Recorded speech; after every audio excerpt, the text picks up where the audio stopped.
रत्नाकराधौतपदां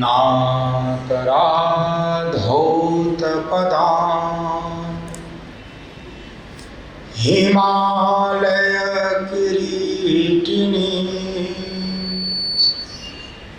ब्रह्मराजर्षिरत्नाढ्यां वन्दे भारतमातरम्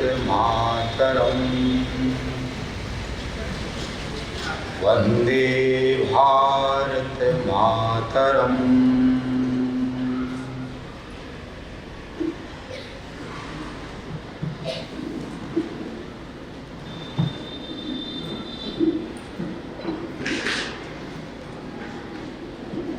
माँ Durga ji senior secondary school Jaunpur के इस पवित्र प्रांगण में आज के इस विशेष सत्र संस्कारशाला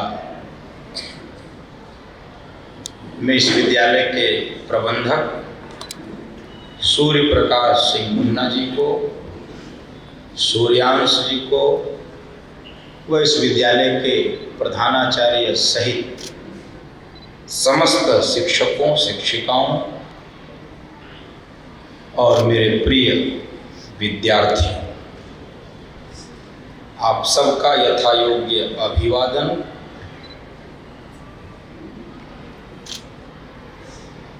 मुझे 2 दिन पूर्व सूचना दी गई कि आपको विद्यालय में बच्चों के साथ कुछ संवाद करना है, तो ये मेरे रुचि का विषय है।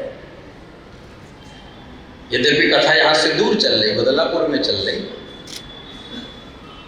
फिर भी मैंने सहर्ष स्वीकार कर लिया और मेरे कार्यक्रम का यह एक अभिन्न अंग बन चुका है। जहाँ भी कथा के लिए जाता हूँ तो प्रयास रहता है कि वहाँ किसी विद्यालय तो जिनसे हमारा जुड़ाव लगाव है उनके ही विद्यालय में जाकर बच्चों से, यानी ये आप कोई सामान्य लोग नहीं हैं, भारत के भविष्य से कुछ संवाद स्थापित करना है। आप कोई सामान्य लोग नहीं हैं। तो उसी क्रम में आप सबके बीच में मैं आया हूं। आपसे कुछ देर अपनी बात कहूंगा और फिर आप मुझसे कुछ अपनी बात कहें। कोई प्रश्न है, कोई विचार है, वो आप मुझसे कहें, मुझसे पूछें और फिर उस जिज्ञासा समाधान के माध्यम से यह आज का सत्र पूर्ण हो। आप जिस भूमिका में बैठे हैं, इस भूमिका से सबको गुजरना पड़ता है और जो इस भूमिका से नहीं गुजर पाता है, इस भूमिका यानी शिक्षार्थी की भूमिका, विद्यार्थी की भूमिका, इस भूमिका से जो नहीं निकल पाता है, अर्थात जो इस भूमिका में प्रवेश नहीं कर पाता है, वो कदाचित योग्य व श्रेष्ठ नागरिक नहीं बन सकता है और अपने मनुष्यता की भी सार्थकता को नहीं सिद्ध कर सकता है।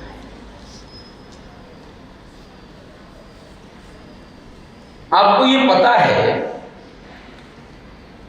कि दुनिया में पढ़ाया किसको जाता है? दुनिया में, पूरी दुनिया में, भारत में नहीं, किसको पढ़ाया जाता है, किसको पढ़ाकर तैयार किया जाता है? तो ध्यान में आएगा, इस दुनिया में मनुष्य को पढ़ाया जाता है। इस दुनिया में मनुष्य को, अथवा वह पुरुष हो स्त्री हो, बालक हो बालिका, उसको पढ़ाया जाता है। और क्यों पढ़ाया जाता है? क्या बनने के लिए पढ़ाया जाता है? मनुष्य बनने के लिए। मनुर्भव, मनुष्य बनो, मनुष्य बनने के लिए उसको पढ़ाया जाता है। दुनिया में अन्य किसी जीव की पढ़ाई नहीं होती। आपने कभी सुना है क्या किसी अन्य जीव की coaching, school, tuition, university, college? कि कुत्ते को कुत्ता बनाने के लिए स्कूल खोला गया? कभी सुना? ठीक है, थोड़ा बहुत उनको ट्रेनिंग के लिए वो आजकल एक नया फैशन चला है, उसमें ये हुआ है कि वो कुत्तों को भी सिखाते हैं। कोई बाघ को बाघ बनने के लिए उसके जंगल में कोई जाता हो कि नहीं तुमको हम बाघ बनने के लिए सिखाएंगे। कभी आपने सुना? हाथी को हाथीपन सीखने के लिए, गधे को गधापन सीखने के लिए कहीं जाना पड़ता हो? गधा गधापन जानता है, कुत्ता कुत्तापन जानता है, बाघ बाघपन जानता है, हाथी हाथीपन जानता है कि हाथी का काम क्या है, वो क्यों आया है इस दुनिया में, बाघ क्यों आया है इस संसार में, वो जानता है। कौन नहीं जानता हम क्यों आए हैं? मनुष्य। मनुष्य नहीं जानता है हम क्यों आए हैं, इसके लिए उसको मनुष्य बनाने के लिए, आदमी बनाने के लिए, कई बार लोग कहते भी हैं, आपने सुना होगा बोलचाल में, समाज की भाषा में, क्या थोड़ा आदमी बन जा, कहते हैं कि नहीं? आपने सुना? थोड़ा आदमी है सर, आदमी है, कहते हैं। अब सोचिए, आदमी को कहना पड़ता है तुम आदमी जैसे रहो। इसका मतलब आदमी आदमी नहीं बन पा रहा है, मनुष्य मनुष्य नहीं बन पा रहा है। उसको बनाने के लिए प्रथम शिक्षिका मां, और मां से लेकर उसकी यह यात्रा यूनिवर्सिटीज तक जाती है। अनेक प्रकार के संस्कार शालाओं के माध्यम से उसको मनुष्य बनाने का प्रयत्न किया जा रहा है कि वो मनुष्य बने, फिर वो चिकित्सक बने, फिर वो इंजीनियर बने, फिर वो मैनेजर बने, फिर वो शिक्षक बने, फिर वो समाज जीवन के अनेक क्षेत्र में प्रवेश करे। वो दूसरा पायदान है, वो दूसरी सीढ़ी है। प्रथम सीढ़ी क्या है? वो मनुष्य बने। इसकी आवश्यकता क्या है? जरा विचार करिए। ये किस कक्षा के आप सब विद्यार्थी हैं? 9th to 12th। अच्छा, ठीक है, तब मुझे बात करने में आसानी होगी। आप विचार करें, हम जो कुछ भी अपने जीवन का लक्ष्य चुने हैं, जो कुछ भी, कोई शिक्षक बनेगा, कोई डॉक्टर बनेगा, कोई इंजीनियर बनेगा, कोई विधि के व्यवसाय में जाएगा, लॉ करेगा, कोई जज बनेगा, कोई वकील बनेगा, कोई अच्छा किसान भी बनेगा, कोई वैज्ञानिक बनेगा, कोई एक दो हमारे जैसा भी बन सकता है। हाँ, इसको बनने में कोई गड़बड़ी नहीं है। हाँ, ये भी आपके लिए एक नया आयाम मैं खोल दे रहा हूं। हाँ, कोई बाबा भी बन सकता है। हाँ, इसमें भी मौज बहुत है। हाँ, तुम चक्कर में मत पड़ना, इसमें मौज बहुत है, चकाचक है। हाँ, तो ये सब बनेगा, लेकिन इसमें यदि मनुष्यता नहीं है, समझिए, ये सब कुछ बनने में यदि मनुष्यता नहीं है, उसको विवेक नहीं है, ये सब बनकर भी वो कुछ नहीं बन पाएगा। गंभीर बात समझिए। बन सकता है चिकित्सक, लेकिन यदि उसके जीवन में मनुष्यता नहीं है, तो वह अपने चिकित्सक धर्म का निर्वहन नहीं कर सकता। इसी को धर्म कहते हैं। धर्म की कोई सीमित संकुचित परिभाषा नहीं होती। इसी को धर्म कहते हैं। जो शिक्षक का धर्म है वो शिक्षक धर्म है, जो विद्यार्थी का धर्म है वो विद्यार्थी धर्म है, जो चिकित्सक का धर्म है वो चिकित्सक धर्म है, जो एक पुत्र का धर्म एक जो आपसे आचरण की अपेक्षा की जाती है, आपसे व्यवहार की अपेक्षा की जाती है, पुत्र के नाते, शिष्य के नाते, भाई के नाते, एक देश के नागरिक, वो आपका धर्म है, वो नागरिक धर्म है, वो छात्र धर्म है, वो शिक्षक धर्म है, वो शिक्षिका का धर्म है, वो सेवक धर्म है, वो भातृ धर्म है। इस धर्म को यदि जीवन में, इस व्यवस्था को जीवन में, इस मनुष्यता को जीवन में यदि हम, आप समझिए, उस मनुष्यता को जिसकी चर्चा मैंने प्रारंभ से ही की है कि मनुर्भव, मनुष्य बनो, हमारे ऋषियों ने घोषणा की क्या? कृणवंतो विश्वम आर्यम, हम विश्व को आर्य बनाने के लिए, विश्व को श्रेष्ठ बनाने के लिए हम प्रयाण कर रहे हैं। हम यहां से अपनी यात्रा प्रारंभ कर रहे हैं कि पूरा विश्व श्रेष्ठ बने। अच्छा, श्रेष्ठ कौन बना सकता है? जो श्रेष्ठ होगा। आपको पढ़ा कौन सकता है? जो पढ़ा होगा। बिना पढ़े बात आपको कोई अंग्रेजी यदि पढ़ावे तो कम से कम उसको भी तो अंग्रेजी आनी चाहिए। कोई विज्ञान पढ़ावे, कोई संस्कृत पढ़ावे, कोई आपको इतिहास, कम से कम उस विषय का ज्ञान उसको होना चाहिए, तो वो आपको पढ़ा सकता है। हम श्रेष्ठ बनाने के लिए निकले, पूरी दुनिया को श्रेष्ठ बनाएंगे, पूरी दुनिया को आर्य बनाएंगे। उसके लिए स्वयं श्रेष्ठ होना पड़ेगा। और हम श्रेष्ठ थे, हम श्रेष्ठ थे। आपने गीत सुना होगा, सिनेमा में गीत गाया है ना, जीरो दिया जब भारत ने, दुनिया को तब गिनती आई। पूरी दुनिया गिनती नहीं जानती थी, पूरी दुनिया के पास लिपि नहीं थी लिखने के लिए, बोली नहीं थी अपनी बात को, अपनी अभिव्यक्त करने के लिए, अपनी भावनाओं को अभिव्यक्त करने के लिए। पूरी दुनिया कच्चा भोजन करती थी, उसको पके भोजन का कोई ज्ञान नहीं था। पूरी दुनिया निर्वस्त्र नंगे रहती थी, उसको पता ही नहीं था कि शरीर ढकने के लिए भी कोई आवश्यकता होती है। ये सबकी खोज यदि किसी ने की है तो किसने की है? हमारे देश के ऋषियों ने, हमारे देश के मनुष्यों ने, हमारे देश के पूर्वजों ने। मैं थोड़ी देर ही बात करूंगा, इसलिए आप आपस में झांकता बातचीत मत करो।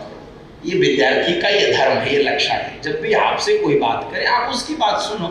थोड़ी देर में बात करूंगा, बहुत समय आपसे नहीं। क्यों? आप यदि आपस में बात करोगे मेरा ध्यान भंग हो जाता है। तो इसलिए आपको भी जीवन में ये, जब भी आप कोई एक काम करें तो वही करें, बाकी कुछ ना करें। मैं उसमें प्रवेश करने जा रहा हूं, ये विषय पूरा हो रहा है। तो मनुष्य बनने के लिए ये सारी व्यवस्थाएं बनाई गई हैं। इसलिए मेरा निवेदन है, क्योंकि हम एक जीवन की सबसे गंभीर अवस्था में हैं, आप जिस आयु वर्ग के हैं, ये जीवन की सबसे गंभीर अवस्था है, सबसे महत्वपूर्ण अवस्था है। जीवन की सबसे महत्वपूर्ण अवस्था का समय जानते हैं कौन सा होता है? किशोरावस्था। कौन सी अवस्था? किशोरा। ये कब आती है? मैं आपको विभाजन कर देता हूं। 7 वर्ष के क्रम में मनुष्य के जीवन में शारीरिक और मानसिक परिवर्तन होते हैं। कितने वर्ष के क्रम में? 7 वर्ष तक शिशु रहता है। जो जन्म लेता है वो क्या कहते हैं उसको? शिशु। उसकी अवस्था का नाम क्या हुआ? शैशवावस्था। क्या नाम हुआ? शैशवावस्था। फिर 7 से 14, 7 वर्ष, इसमें कहते हैं बालक। क्या कहते हैं? बालक। इस अवस्था का नाम क्या हुआ? बाल्यावस्था। क्या हुआ? बाल्यावस्था। फिर 14 से 7 जोड़िए, कितना हुआ? 21 हुआ है। तो 21 तक की अवस्था का नाम है किशोरावस्था। क्या नाम है? किशोरावस्था। जीवन की सबसे महत्वपूर्ण अवस्था। उस अवस्था में आप सब बैठे। 21 से फिर 7 जोड़ते जाइए। 21 से 7 जोड़ेंगे तो कितने होंगे? 28। वो युवा अवस्था। 28 से 35 युवा अवस्था, 35 से 42 युवा अवस्था, 42 से 49 युवा अवस्था, फिर धीरे धीरे प्रौढ़ावस्था, फिर धीरे धीरे वृद्धावस्था, और फिर धीरे से सेवा समाप्त। हाँ, सीताराम। तो ये जो 14 से 21 वाली अवस्था है, ये जीवन की सबसे महत्वपूर्ण और सबसे खतरनाक है। तो आप अपने जीवन के सबसे महत्वपूर्ण अवस्था में जी रहे हैं। इसलिए इसके महत्व को समझना है और इसके महत्व को समझकर एक श्रेष्ठ नागरिक। इसलिए स्वामी विवेकानंद ने शिक्षा की परिभाषा क्या दी? केवल उदर पूर्ति यदि शिक्षा का उद्देश्य है, उदर पूर्ति यानी पेट भरना यदि शिक्षा का उद्देश्य है, तो वह शिक्षा किसी भी काम की नहीं है। वो तो पशु भी करता है, जो बोल नहीं पाता है, वो पक्षी जिसके पास कोई संसाधन नहीं है, वो पक्षी भी अपने नवजात शिशु के लिए दिन भर घूमती है, यात्रा करती है और 2, 4, 6, 10 दाने इकट्ठे करके लेकर आती है अपने बच्चे का भरण पोषण। वो बोलते नहीं, हमारी जैसे उसके पास इंद्रियां नहीं है। हमको परमात्मा ने कितने इंद्रियों से संपन्न करके भेजा है, 5 ज्ञानेंद्रियां 5 कर्मेंद्रियों से युक्त करके हमको भेजा। आप समझिए हम क्यों कहे कि हम लोग बहुत महत्वपूर्ण लोग हैं। हम समझ नहीं पाते कई बार कि हम कितने महत्वपूर्ण हैं। हमको लगता है कि नहीं, हम भी कीड़े मकोड़ों की तरह हैं। क्योंकि इतनी जनसंख्या हो गई विश्व में, आदमी अपना महत्व ही भूल गया। उसको लगता है इतने करोड़ अरबों लोग हैं, उसी में हम भी एक हैं। कितने महत्वपूर्ण ढंग से परमात्मा ने हम सबका निर्माण करके हमको इस धरती पर दिया। हम सामान्य लोग नहीं हैं, बहुत विशेष लोग हैं।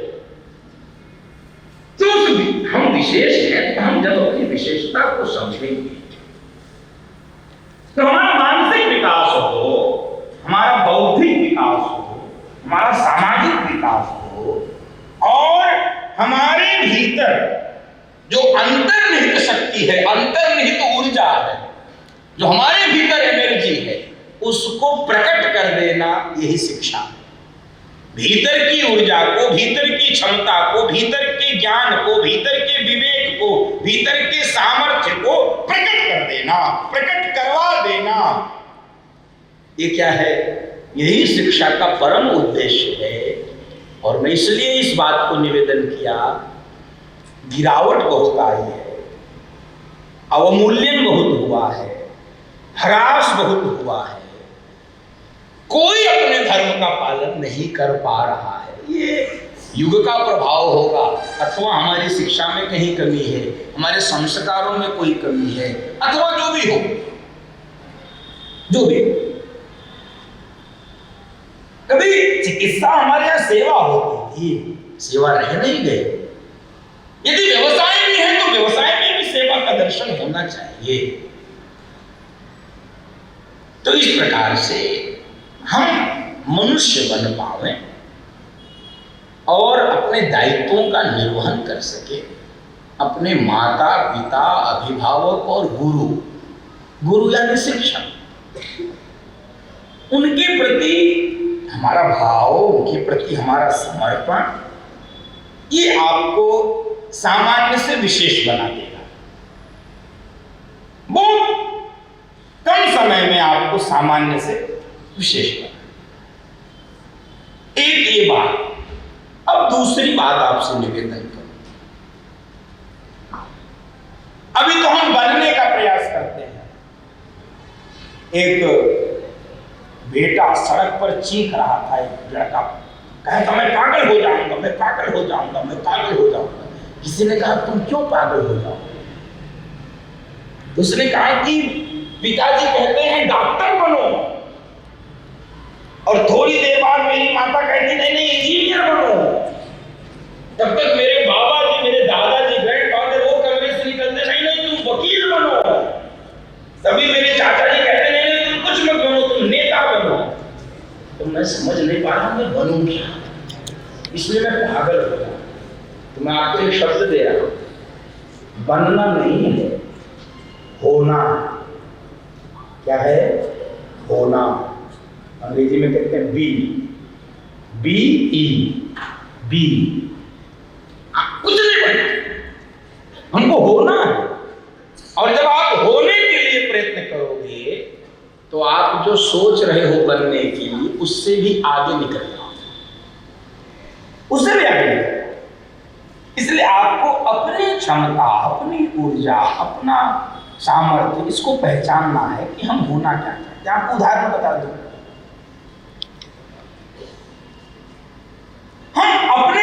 को बहुत विशेष माने, उसको छोटा बड़ा नहीं माने। उदाहरण आपको मैं एक बड़े व्यक्ति का देता हूं। आपने नाम सुना होगा अब्राहम लिंकन का, सबने सुना? कौन थे? कौन थे? एक कोई बोलो यार। Sir, president of US. अच्छा, कहाँ से आई हो? अच्छा, माइक, थैंक यू। तो अमेरिका के राष्ट्रपति बने। इसके आगे की बात शायद न पता हुआ। उनके पिताजी क्या करते थे आप जानते हैं? उनके पिताजी जूता तैयार करते, जूता, जिसको हम लोग, मैं शब्द नहीं बोलूंगा। तो जब अब्राहम किसी जूता सिलने वाले का, किसी जूता बनाने वाले का, किसी जूता साफ करने वाले का बेटा देश का, अमेरिका जैसे देश का राष्ट्रपति, आप समझिए। तो वो जब पहली बार सदन में प्रवेश कर रहे थे तो एक व्यक्ति ने उनको टोका। टोका क्यों? सुनो मिस्टर, तुमको याद रखना चाहिए तुम एक जूता सिलने वाले के बेटे हो।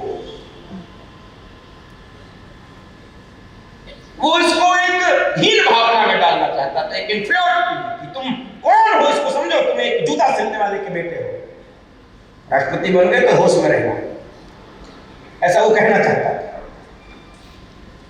अब अपने पिता के प्रति क्या भाव है अब्राहम लिंकन का, और अब्राहम लिंकन के पिता का अपने काम के प्रति समर्पण क्या है, जरा समझिए क्या कह रहे हैं अब्राहम लिंकन।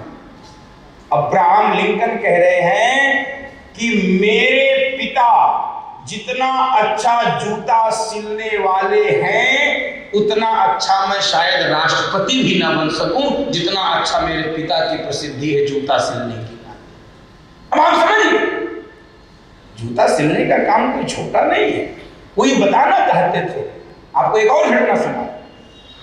शहनाई वादक के नाते किसका नाम जाना जाता है? किसका? बिस्मिल्लाह खान। एक एयरपोर्ट पर एक एयरपोर्ट के अधिकारी ने कहा कि मान्यवर हस्ताक्षर कर दीजिए। कि हस्ताक्षर तो आता नहीं, वो इंक पैड बढ़ा दो जरा, इंक पैड, मैं अंगूठा लगा दूं। हस्ताक्षर करना नहीं आता तो बिस्मिल्लाह खान। तो कहे हम अंगूठा लगा दें। तो जैसे कई बार हम लोग भी व्यंग में हंस देते हैं, हंसी उड़ा देते हैं। हंसना और हंसी उड़ाना दोनों में अंतर है, समझिए। आपके लिए बड़ी महत्वपूर्ण बात बता रहा हूं। मजाक करना और मजाक उड़ाना दोनों में अंतर है। मजाक करना ये ठीक है, मजाक उड़ाना ये पाप है। हंसी करना ये अच्छा है, हंसी उड़ाना ये पाप है। क्यों पाप है? जब आप किसी की हंसी उड़ाते हो तो उसकी आत्मा को दुखी करते हो, वो भीतर से रो पड़ता है। मजाक करना ये ठीक है, और मजाक उड़ाना वो भीतर से रो देगा। तो मजाक हंसी उड़ा दिया, अच्छा हाँ बस ओ ऐसा मजाक उड़ाया, बात लग गई बिस्मिल्लाह खान। और बिस्मिल्लाह खान ने जो बोला वो हम सब के लिए प्रेरणा का विषय। बिस्मिल्लाह खान ने कहा आपने क्या पढ़ाई की है? उसने जो भी बताया, बीटेक किया हूं या अथवा जो भी किया। मैंने पढ़ा कहीं सुना था तो मुझे बड़ी सुंदर ये संस्मरण लगता है। तो उसने कहा इस दुनिया में बीटेक करने वालों की संख्या? कहा नहीं पता है। कहा करोड़ों लोग तो करते होंगे? कहे हाँ। डॉक्टरों की संख्या? कहे नहीं पता है। कहे फिर भी करोड़ों लोग? कहे हाँ। इंजीनियर? हाँ करोड़ों लोग। अध्यापक? करोड़ों लोग। बोल गए। एक करोड़ों की भीड़ में बैठकर मुझको हंसी उड़ा रहे हैं। इस दुनिया में यदि कोई शहनाई के नाम पर एक नाम जाना जाता है तो वो कौन है? तुम क्यों हमारी हंसी उड़ा रहे? जिस फन का मैं फनकार हूं वो दुनिया में अकेला है, वो है बिस्मिल्लाह। तो हमको जो भी करना है वो इतने तन्मयता से, इतनी एकाग्रता से, इतने समर्पण से करना है कि आपको किसी को दोष न देना पड़े, आपको शिकायत न करनी पड़े, और आपको ये लग जाए कि हम बहुत कर सकते हैं, बहुत कुछ कर सकते हैं। नहीं तो स्थिति कैसी हो जाएगी जब आप, क्योंकि डाइवर्जन बहुत है हमारे पास, बहुत डाइवर्जन है, तो उसकी मैं सूची नहीं गिनाऊंगा, बड़ी भारी लिस्ट है। हमको हमारे लक्ष्य के तक न पहुंचने के लिए डाइवर्जन कितने हैं, गलियां कितनी हैं, बाधाएं कितनी हैं। कुछ बाधाएं आती हैं, कुछ हम स्वयं से ले आते हैं, उसकी चर्चा मैं नहीं करूंगा, आप समझ सकते हैं मैं क्या कहना चाहता हूं। तो उसका परिणाम भी वैसा ही होगा। परिणाम कैसा होगा? एक कॉलेज के गेट पर एक व्यक्ति गया एडमिशन लेने के लिए, एमबीए का कॉलेज था। किसका कॉलेज था? एमबीए का। तो वॉचमैन वहां बैठा था, चौकीदार, उससे पूछा भैया ये कॉलेज कैसा है? तो वॉचमैन ने कहा कि नहीं कॉलेज बहुत अच्छा है। कैसे? कहीं हमने भी यहीं से एमबीए किया, हमने वहीं से एमबीए किया। अब वो एमबीए करके वहां वॉचमैन है, और वहां पर बहुत सारे लोग एमबीए किए होंगे जो दुनिया के बड़े मल्टीनेशनल कंपनी में मैनेजर भी होंगे, वहां का काम देख रहे होंगे, वहां का काम बढ़ा रहे होंगे। और तुम क्या बने? वॉचमैन। अब हमको तय करना है, हमको कैसे पढ़ना, हमको कैसे बनना है। पढ़ाया सबको वही जाता है, एक कक्षा में सबको वही पढ़ाया जाता है। फिर पढ़ने का भेद अलग है, हम पढ़ते अलग अलग प्रकार से, इस कारण से परिणाम भी भिन्न भिन्न आता है। तो ये जो डाइवर्जेंस, ये जो बाधाएं हैं, ये जो अनेक प्रकार के विचलन है, अनेक प्रकार के फिसलन है, इससे बचना है इस अवस्था में, जिस अवस्था में आप हैं। और केवल बचना है आपको अधिकतम 8 वर्ष, 10 मान लो बस, 10 वर्ष के बाद आपको अपना लक्ष्य मिल जाए। कोई नहीं रोक सकता, दुनिया की कोई ताकत। हाँ, अब हम लक्ष्य प्राप्त ही नहीं करना चाहते, हम कोई कठिन काम करना ही नहीं चाहते। हमको लगता सब जैसे पका पकाया हलवा आपकी माँ दे देती, वैसा हलवा ही मिल जाए, हमको जीवन में कुछ करना ही ना पड़े। तो फिर तो बहुत मुश्किल है। फिर तो कुछ बिना हार्ड वर्क के, बिना प्रैक्टिस के, बिना कोई समर्पण के वो आप कुछ ऐसा विशेष नहीं कर पाओगे, नहीं कर सकते। उसके लिए तो आपको कुछ अतिरिक्त करना ही पड़ेगा। वो जब आपको ये लग जाएगा कि नहीं हम कुछ विशेष कर सकते हैं, हम सामान्य लोग नहीं हैं, तो आप विशेष कर जाओगे। लोगों ने किया है विशेष, दुनिया में कई उदाहरण। अरे मान लीजिए समस्या आ भी गई, बाधाएं मान लीजिए फेल हो गए, आपको पता है उनके जीवन की घटना आपने सुनी होगी। बिजली का आविष्कार, बल्ब का आविष्कार किसने किया? उनके जीवन की कथा सुने? Thomas Edison. कोई बताओ, कोई सुना हो तो? नहीं सुना। आपको मैं बताता हूं थॉमस एडिसन कैसे बन गया। एडिसन, थॉमस एडिसन, उनके जीवन की घटना में प्रेरणा दे दिया।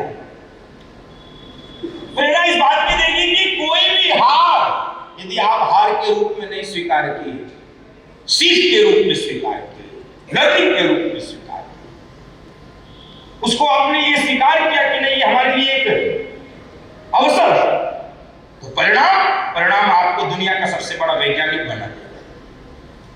उस हार को किस रूप में उनकी मां ने प्रकट किया। छोटी सी कक्षा में एडिसन फेल हो, दुनिया का बड़ा वैज्ञानिक छोटी कक्षा में फेल, अनुत्तीर्ण फेल। उनके विद्यालय के लोग, जैसे आपके अध्यापक हैं, वो गए उनकी मां थी, उनकी मां से अध्यापकों ने कहा कि आपका बच्चा पढ़ने में बहुत कमजोर है, पुअर है, बहुत वीक है, और हमारे स्कूल की साख गिरेगी, हमारे स्कूल की प्रेस्टीज डाउन होगी। इसलिए मेरा निवेदन है आप अपने पालक अपने बच्चे को मेरे स्कूल से निकाल ले। एडिसन की मां भावुक हो गई कि मेरे बच्चे का स्कूल से नाम काटा।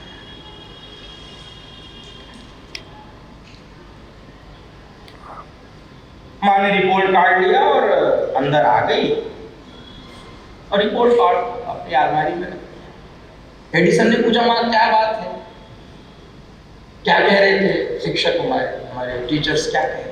अब उसकी माँ का वचन सुनो।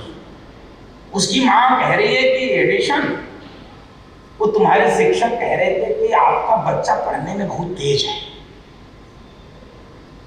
किस बच्चे को कह रहे पढ़ने में बहुत तेज है? बड़े आप बहुत इंटेलिजेंट है, जो बच्चा फेल हो गया। उसकी माँ क्या कह रही है? आपका बच्चा पढ़ने में बहुत तेज है, बहुत तीक्ष्ण है, बहुत इंटेलेक्चुअल, बहुत विद्वान, और हम इसको पढ़ाने में अक्षम है, असफल है। हमारे यहाँ ऐसे शिक्षक नहीं है जो इस आपके बच्चे को पढ़ा सके, इसलिए इस बच्चे का नाम दूसरे स्कूल में लिखवा लिया। बात आई गई, स्कूल दूसरा बदल गया। थॉमस एडिसन बल्ब का आविष्कार किए, दुनिया के बड़े वैज्ञानिक हो गए। मां मर गई। एक दिन अपनी मां की अलमारी को एडिसन खोल रहे थे, खोलना था। वो रिपोर्ट कार्ड छोटी क्लास का मिल गया और रिपोर्ट कार्ड जब देखा, उस पे लाल कलम से फेल। उस रिपोर्ट कार्ड को लेकर अपनी मां को याद करके बहुत रोए थे। खुद से उन्होंने समझ लिया कि एक फेल बच्चे को एक मां के वचन ने, मां के उत्साह ने दुनिया का बड़ा वैज्ञानिक बनाया। बल्ब का आविष्कार जिसने किया वो एक बच्चा फेल। तो जब आप पहचान जाओगे अपनी शक्ति को, अपनी अपरिमित ऊर्जा को, आप बहुत कुछ कर सकते हैं। हम भूल जाते हैं कि हम ये कुछ कर सकते हैं और फिर हम भी कोई ना कोई छोटा रास्ता, कोई शॉर्टकट। आपने वो सुना है ना, एक बच्चा बाहर पढ़ने के लिए गया तो दूसरे प्रदेश में, तो उससे वहां के टीचर ने पूछा किस प्रदेश के रहने वाले? उसने कहा अंडमान निकोबार। तो टीचर ने कहा स्पेलिंग बताओ। कहा नहीं मैम, हम गोवा के रहने वाले। वो अब सोचा ये कौन सा इतना बड़ा अंडमान निकोबार, वो जो है वो कौन? हमने हम गोवा के रहने। ये जो शॉर्टकट है ये आपको लक्ष्य तक पहुंचने में रोक देगा। हम जो ये हार्डवर्क करने से हम बचते हैं, ये सोचते हैं कोई शॉर्टकट मिल जाए, कोई कुंजी मिल जाए, कोई इंपॉर्टेंट मिल जाए, कोई ऐसा हो जाए, तो वो आपको क्या करेगा? वो आपको आपके लक्ष्य तक पहुंचने से रोक देगा। तो रुकना नहीं है, बाधाएं बहुत आए, रुकना नहीं। मैं आपके लिए एक संस्कृत का श्लोक सुनाता हूं। रुकने वाले कायर है, रुकने वाले कायर है, भागने वाले कायर है। बाधाएं आती हैं, किसके जीवन में नहीं है? कोई महापुरुष ऐसा नहीं हुआ है जिसके जीवन में बाधाएं नहीं। और यदि जीवन में बाधाएं नहीं आई तो वो महापुरुष बन ही नहीं पाए। जिसके जीवन में संकट, जिसके जीवन में उलझन, जिसके जीवन में कष्ट, जिसके जीवन में प्रतिकूल विपरीत परिस्थितियां नहीं आई, वो महापुरुष तो महापुरुष बन तो पाए क्योंकि उन्होंने प्रतिकूलता में अनुकूलता खुद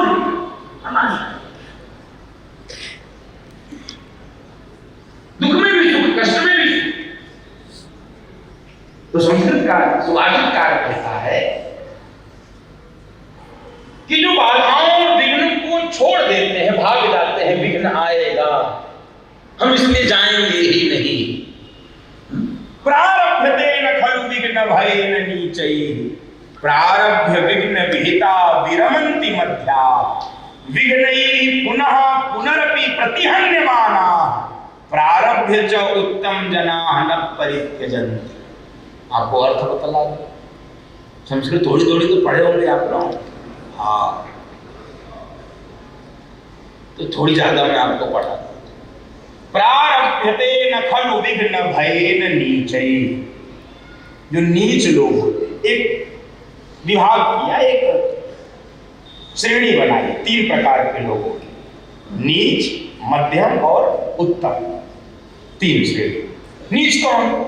विघ्न आएगा, विघ्न आएगा, बाधा आएगी, हम उस काम को करेंगे ही क्योंकि बाधा आने वाली है। बाधा सोचकर, विघ्न सोचकर, कठिनाई सोचकर वो उस काम को करेंगे ही नहीं। तो नहीं करेंगे तो सुभाषितकार उनको कहता है वो कैसे लोग हैं? कैसे लोग हैं? नीच। नीच यानी निम्न कोटि के, सबसे निचले से। फिर दूसरे कौन है? दूसरे कौन है? प्रारब्ध विघ्न विहिता विरमन्ति मध्या। काम तो प्रारंभ किए लेकिन विघ्न आया तो लौट गए, विघ्न आया तो लौट गए। वो कौन है? मध्यम। कौन है? मध्यम। प्रारब्ध विघ्न विहिता विरमन्ति मध्या। अब तीसरे कौन है? जिनको उत्तम कहा, जो महापुरुष हो जाते, जो हमारे आइडियल हो जाते, जो आदर्श हो जाते, जो पूजनीय हो जाते हैं, जो जगतवंद्य हो जाते हैं, जिनके चित्र लगते हैं दीवारों पर, जिनकी जयंतियां मनाई जाती हैं, जो हमारे आदर्श, जो हमारे हीरो होते हैं, वो कौन है? विघ्नई पुनः पुनरपि प्रतिहन्यमाना। विघ्न आते हैं, कठिनाइयां आती हैं, बाधाएं आते हैं, संकट आते हैं, लेकिन बार बार संकटों को लात मारते हुए, बार बार संकटों को पीछे छोड़ते हुए, बार बार बाधाओं को पार करते हुए प्रारब्ध उत्तम जना न परित्यजन्ति। विघ्नों को पार करते करते करते करते करते चलते चले जाते हैं और अब ऐसे महापुरुष के जीवन में विघ्न हार मार के बैठ जाते हैं कि अब हम इनसे विघ्न की परीक्षा नहीं ले सकते। वो अपने लक्ष्य को प्राप्त कर ले जाते हैं, जो विघ्नों को बीच में छोड़ते छोड़ते छोड़ते चले गए। तो उत्तम वो है जो विघ्न को बीच में ही छोड़ देते हैं।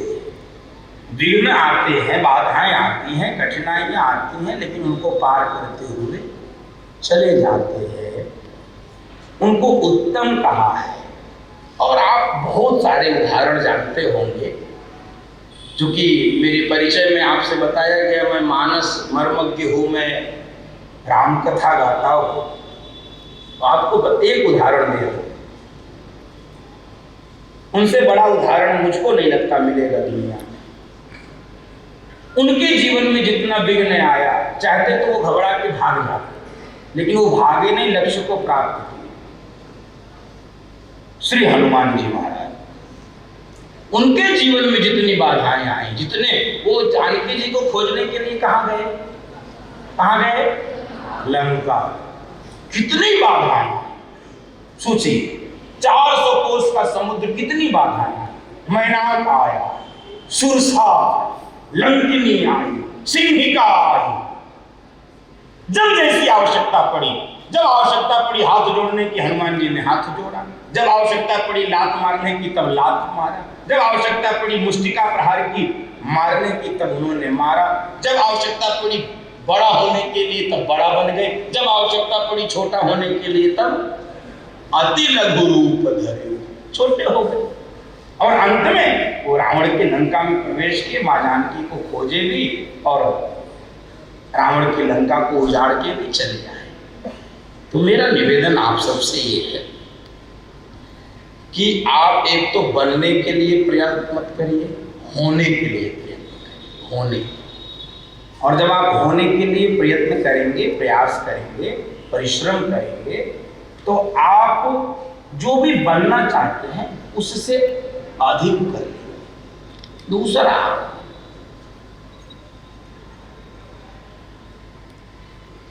भीड़ के हिस्से मत बनिए, भीड़ का हिस्सा मत बनिए। आप कुछ विशेष हैं, उस अपने विशेष तत्व को पहचानिए और अपने जीवन को सफल करने से ज्यादा सार्थक करने के लिए प्रयत्नशील। दोनों शब्द रखें, एक सफल, एक सार्थक। सफल हम हो सकता है थोड़े 19-20 चल जाएगा, लेकिन हमारा जीवन सार्थक हो जाए, सार्थक हो जाए, अर्थवान हो जाए, मूल्यवान हो जाए। महत्वपूर्ण ये नहीं हमको मिला क्या है, महत्वपूर्ण ये है हम छोड़कर जाने वाले क्या है, हम आने वाली पीढ़ियों को देकर जाने वाले क्या है। महत्वपूर्ण ये नहीं हम लेकर क्या है, महत्वपूर्ण ये है हम पीछे देकर जाने वाले कहां। इसलिए आपके जीवन में जो भी इस प्रकार के संकट बाधाएं आती हैं, उनसे आपको अपने को दूर करना है। विद्यार्थी जीवन के लिए कुछ बातें बहुत महत्वपूर्ण हैं। उनको मैं आपसे 2-4 मिनट में साझा कर लूं।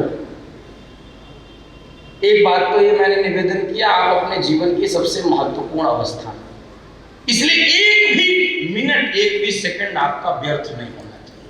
हम ध्यान नहीं कर पाते। दुनिया में परमात्मा ने बहुत कुछ वितरण करने में असमानता की, समझिए। एक व्यवस्था ऐसी परमात्मा ने दी जिसके वितरण में कोई असमानता नहीं, कोई 19-20 नहीं, सबको बराबर दिया।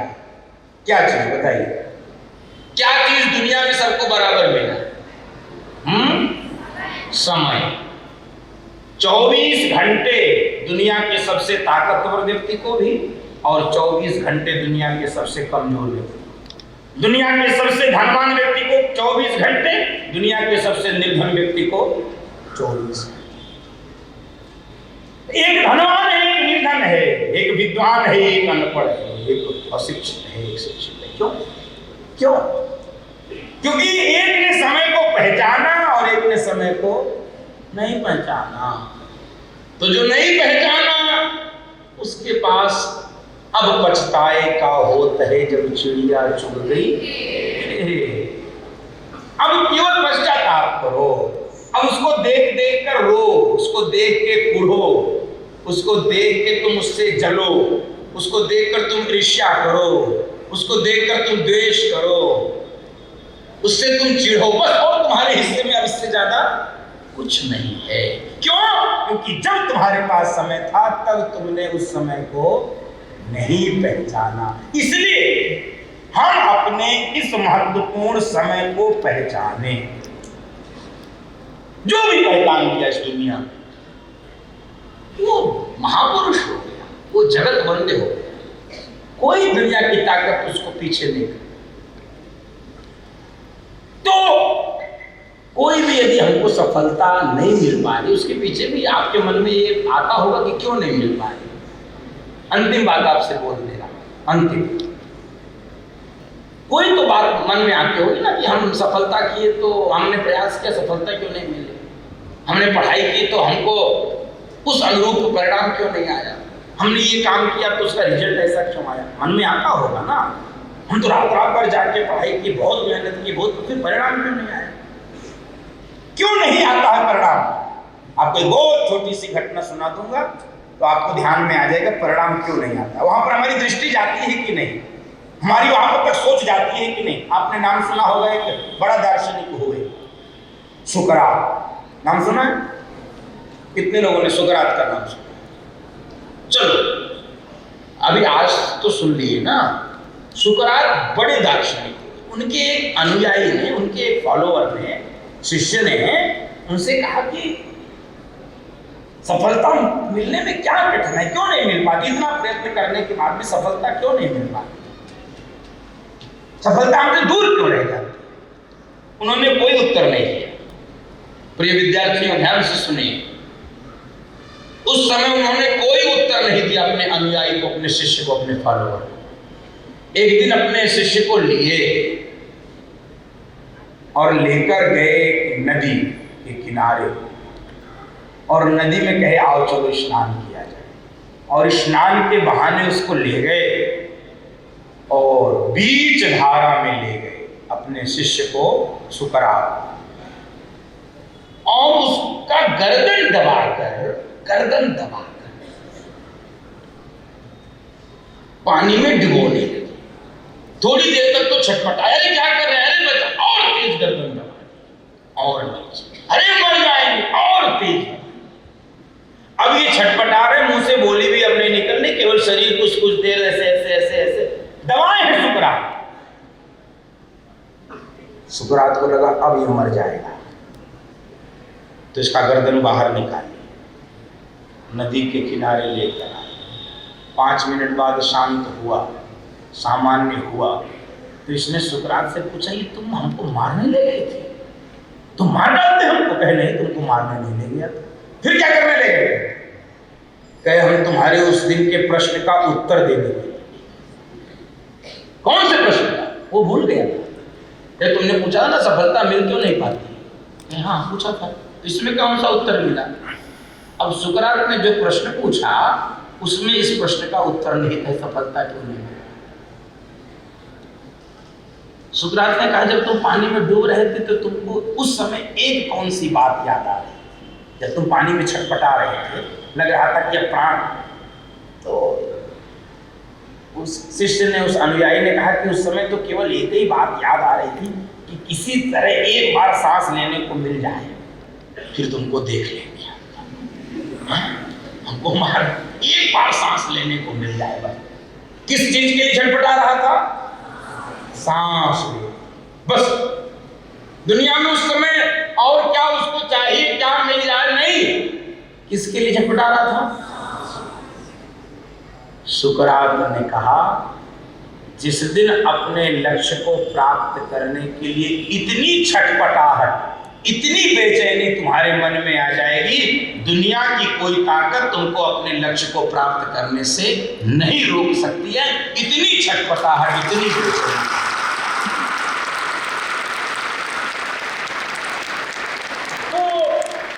थोड़ी सी बेचैनी से काम नहीं चलेगा, थोड़ी सी छटपटाहट से काम नहीं चलेगा, थोड़ी सी व्याकुलता से काम नहीं चलेगा, इतनी चाहिए कि बस।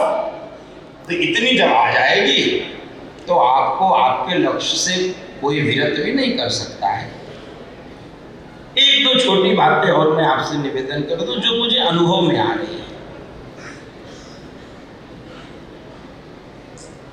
हमारे घर में जो हमारे माता पिता है,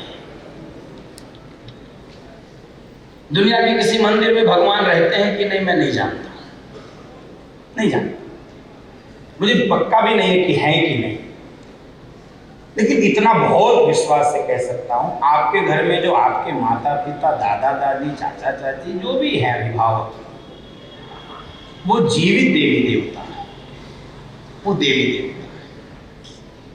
उनकी पूजा यदि आप कर लिए,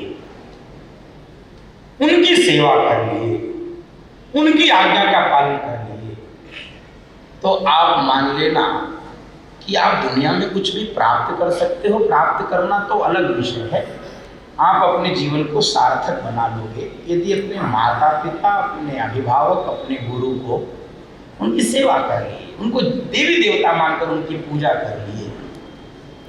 एक ये अभाव सा दिख रहा है मुझे। माता पिता हो सकता है आपसे थोड़ा कम पढ़े लिखे हो सकता है आप जितने स्मार्ट भी ना हो सकता है वो जनरेशन गैप के कारण आपकी बात को उतनी अच्छी प्रकार से समझ भी ना पाते हैं, हो सकता है ये सब समस्याएं हों, लेकिन फिर भी अपने माता पिता से, अपने गुरु से तेज आवाज में बात करना, अपने माता पिता, अपने गुरु से जवान लड़ाना, अपने माता पिता, अपने गुरु से किसी भी प्रकार की अनुशासनहीनता करना, किसी भी प्रकार के असंस्कारित व्यवहार अथवा भाषा का प्रयोग करना, ये आपको आपके लक्ष्य तक पहुंचने में तो बाधा करेगा भी, आपको मनुष्य बनने में भी बाधा उत्पन्न करेगा। और हो सकता है आप रुपया पैसा ज़्यादा कमा लें, लेकिन आपको कभी सुकून नहीं मिल सकता है, कभी शांति नहीं मिलेगी। इसलिए अपने माता पिता के प्रति, अपने अभिभावकों के प्रति, अपने शिक्षकों के प्रति एक विशेष भाव आपके मन में, विशेष, सामान्य नहीं, विशेष भाव आपके मन में रहे और आप अपने लक्ष्य को, जो भी आपने तय किया, आपका समय आ गया है, उस लक्ष्य तक आप पहुँचें। आपको मेरी बहुत शुभकामनाएं, अनंत शुभकामनाएं। और मुझे लगता है कि आपके विद्यालय के इस पवित्र वातावरण में निश्चित रूप से आपको एक दिव्य विशेष अनुभव होता होगा। आपकी शिक्षा व्यवस्था निश्चित रूप से एक श्रेष्ठ व्यवस्था को लेकर के होगी। आपके शिक्षक निश्चित रूप से आपको श्रेष्ठ बनाने के लिए, आपको महान बनाने के लिए अपना प्राणपण लगाते हैं, तो उसी के अनुपात में आपको भी अपना प्राणपण लगाना है। अब बातें जो कि बहुत की जा सकती हैं, समय की अपनी एक मर्यादा होती है, तो मेरे मन में जो कुछ बातें आई मैंने आपसे उसको साझा किया। अब आपके मन में कोई बात हो, कोई प्रश्न हो, तो वो प्रश्न आप हमसे पूछें। कोई हमसे विषय का प्रश्न मत पूछना, मुझे आता जाता कुछ नहीं है। तो हाँ, ये मत सोचना हम तो बस आपके मन में कोई विषय अपने जैसा कोई आपको लगता है कि नहीं इस प्रश्न का उत्तर मैं दे सकता हूँ, आपके मन में जिज्ञासा यदि हो, मेरी परीक्षा लेने के लिए प्रश्न मत पूछना, मैं पहले से ही अपने को फेल मान लेता, लेकिन कोई लगता है कि नहीं ये प्रश्न हमारे जीवन में मुझे इसका उत्तर मिलना चाहिए, तो आप अपना प्रश्न पूछ सकते हैं। 2 4 6 लोग, हाँ ये जो ये उठाया, हाथ उठाओ, जिसने उठाया पहले, हाँ दे दो उसको माइक, हाँ वो पीछे हो गया उसको दे। अभी सोच लो, 4 6 10 लोगों के प्रश्न ले सकता हूँ, 15 20 मिनट का समय मेरे पास। आवाज नहीं करेंगे, हाँ ये आपस में इसको ये प्रयास करेंगे इससे। जी गुरुजी शुभ प्रभात। शुभ प्रभात। मेरा ये क्वेश्चन है कि जैसे मम्मी पापा बोलते हैं कि काम करो, मतलब कर्म का पालन करो, और फिर बाहरी आदमी आके कहता है कि धर्म अपना निभाओ, तो कर्म और धर्म में क्या अंतर होता है और हमें किसको ज्यादा महत्व देना चाहिए?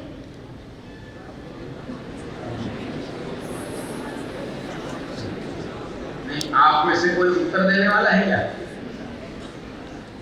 एक तो बोल दे, या उत्तर देना हो तो बताओ, कोई कर्म और धर्म का उत्तर देगा?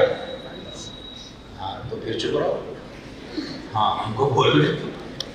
देखो आपके प्रश्न को मैंने बीच में थोड़ा सा लिया था अपने भाषण में, आपको ध्यान गया हो। अपने धर्म के पालन के लिए जो भी आप करते हो वही तो कर्म है। अपने धर्म के पालन के लिए जो कुछ भी करते हो वही कर्म है। जैसे छात्र धर्म का निर्वहन, अब धर्म की परिभाषा ठीक करनी होगी। पूजा पाठ धर्म का हिस्सा है, आप उसी धर्म को पूछ रहे ना, पूजा पाठ वाले कौन? वो धर्म का एक छोटा हिस्सा, बहुत छोटा, उसका इस देश में बहुत दुरुपयोग हुआ, बहुत बड़ा हिस्सा बना दिया। नहीं, वो आपका वैयक्तिक विषय है, वो आपका पर्सनल विषय है।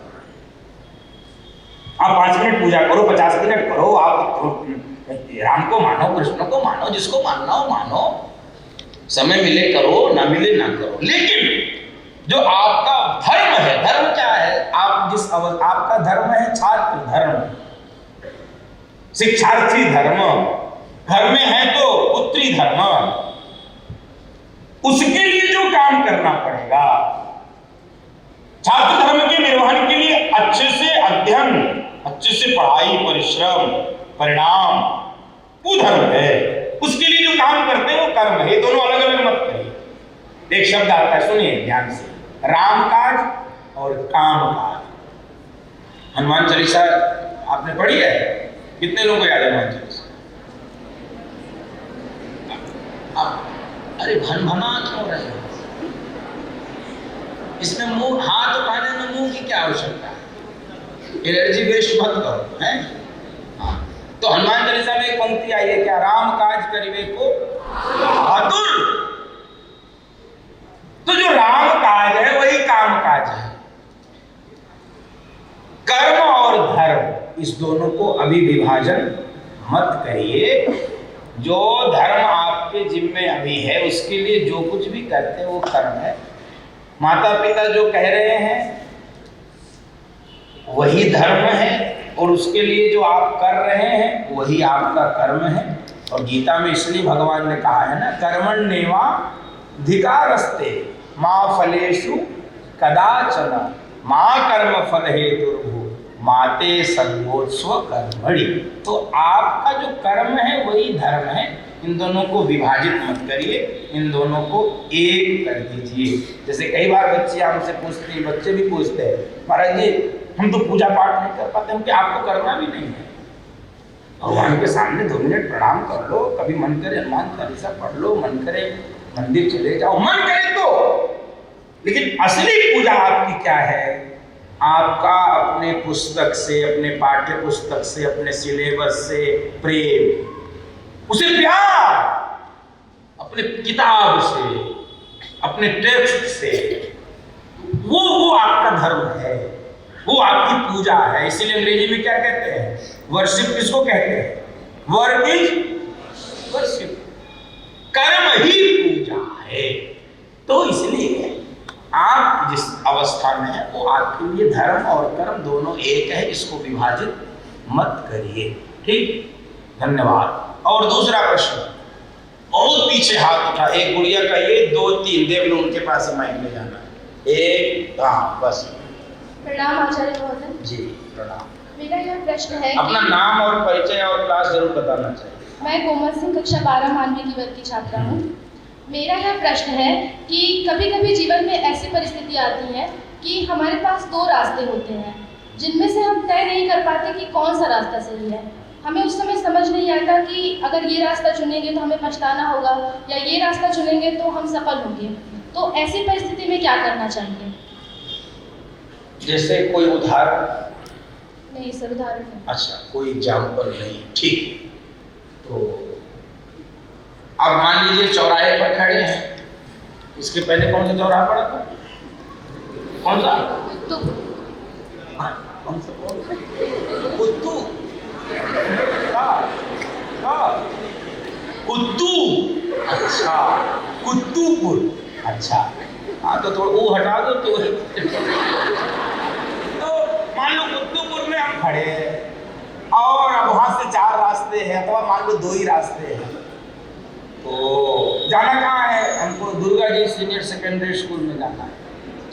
कहाँ जाना है? दुर्गा जी। तो 2 प्रकार है, 2 मार्ग, या तो किसी से पूछ ले या तो भटक के पहुंचे। लक्ष्य क्या है? हमको यहाँ दुर्गा जी विद्यालय में पहुंचना मेरा लक्ष्य है। 2 मार्ग है, या तो पूछ ले किसी से, भैया वो कहाँ जाता है विद्यालय, कौन से से? हाँ इससे चले, या भटक जाए। गूगल भी बहुत बार भटका देता है, गूगल भटका देता है। इसी के लिए गुरु होता है। सुनिए ध्यान से, इसी के लिए गुरु है, इसीलिए गुरु की भूमिका है। किस मार्ग से जाए, आपको मैं बस छोटा उदाहरण दे रहा हूं। भगवान राम को वनवास हुआ 14 वर्ष का। वन में जाने के लिए भी अपने गुरु से पूछ रहे हैं, भरद्वाज ऋषि से पूछ रहे हैं, नाथ हे गुरुदेव हम किस मार्ग से जाए, हम कहीं ना जाए, हम किस मार्ग से जाए। तो जब गुरु से पूछ लेते हैं हम किस मार्ग से जाएं, तो उसमें अटकने भटकने असफलता का अवसर समाप्त हो जाता है। इसलिए अपने जीवन में गुरु को आप शिक्षक के रूप में भी समझ सकते हैं। कई बार आपके माता पिता भी उस भूमिका का निर्वहन कर सकते हैं, कई बार आपका सन्मित्र भी उस भूमिका का निर्वहन कर सकता है, कोई मित्र वो भी आपको इस भूमिका में। इस दोनों मार्ग में कौन सा मार्ग श्रेष्ठ है? असफलता और सफलता तो आपके कर्म पर ही निर्भर है। असफलता और सफलता के लिए एक दोहा आपको मैं सुना दूं। 3 बातें होती हैं व्यक्ति को, कहते हैं कि सफल होने के लिए। क्या? पुरुषार्थ, पूरब कर्म, परमेश्वर पर ध्यान, तुलसी पैरत सरित जो सबहि काज अनुमान। कठिन दोहा में व्याख्या नहीं करूंगा। 3 बातें। क्या? पुरुषार्थ, जो कर रहे हैं वर्तमान में। पूर्व कर्म, इसलिए कहा जाता है कि जो पहले कियो उसको भी ठीक करना चाहिए, नहीं तो उसका भी असर, जैसे बैंक में क्रेडिट और डेबिट होती है उसी तरह जीवन में भी ये चलता है। तो पूर्व कर्म और परमेश्वर, ईश्वर की कृपा, इसीलिए प्रार्थना होती है। इसलिए विद्यार्थी जीवन में प्रार्थना सभा, थोड़े बड़े होते हैं तो घर में प्रार्थना, फिर मंदिर, फिर कथा, फिर प्रवचन, उपदेश। प्रारंभ से सरस्वती जी का हमने क्यों दीप प्रज्वलन किया, क्यों यहाँ पुष्पार्चन किया? तो ये विद्या की अधिष्ठात्री देवी है। तो हम इनसे प्रार्थना करते। तो मार्ग भटकने के लिए जब आपके मन में आ जाए कि हम इन दोनों में से भटक सकते हैं, किसी गुरु की भूमिका, किसी शिक्षक की भूमिका, उनसे बैठिए, उनसे बात करिए, विस्तृत चर्चा करिए और फिर वो जिस मार्ग पर चलने के लिए कहें उस मार्ग पर चले। जहां भी अटकने और भटकने की संभावना हो वहीं पर गुरु की भूमिका होती है। और कोई प्रश्न? बस। धन्यवाद। हाँ, और जल्दी जल्दी घुमाइए, पीछे वाले रह जाएंगे, जरा पीछे भी कोई दे दो माइक। हाँ, आचार्य जी प्रणाम। प्रणाम। मेरा नाम ज्योत्सना सिंह, मैं कक्षा 11 मानवी की छात्र हूँ। अभी आपने कहा कि हमें अपने बड़ों से ऊंची आवाज़ में बात नहीं करना चाहिए, हमें उनका सम्मान करना चाहिए, तो क्या ये चीज़ बड़े लोगों पर भी लागू होती है? कल मैंने खुद देखा है कि कल हमारे एक हाई पोस्ट इंसान थे, मतलब 40 या 30 साल के उम्र के थे, उन्होंने अपने से बूढ़े पर हाथ उठाया, ठीक है, काफ़ी बच्चों के सामने। तो जब वो अपने बड़ों की इज्जत हमारे सामने नहीं कर रहे, कहा जाता है कि बच्चे जो देखते हैं वही सीखते हैं, तो वो हमारे सामने जब ऐसा कर रहे हैं तो क्या ये चीज़ उन पर नहीं लागू होती कि वो अपने से छोटे पर, मतलब अपने से काफ़ी बूढ़े थे वो, जिन पर उन्होंने हाथ उठाया, तो ये कहाँ तक ठीक है? कहाँ तक नहीं ठीक है, एकदम ठीक नहीं है। कहाँ तक छोड़िए, एकदम ठीक नहीं है। वो पाप है।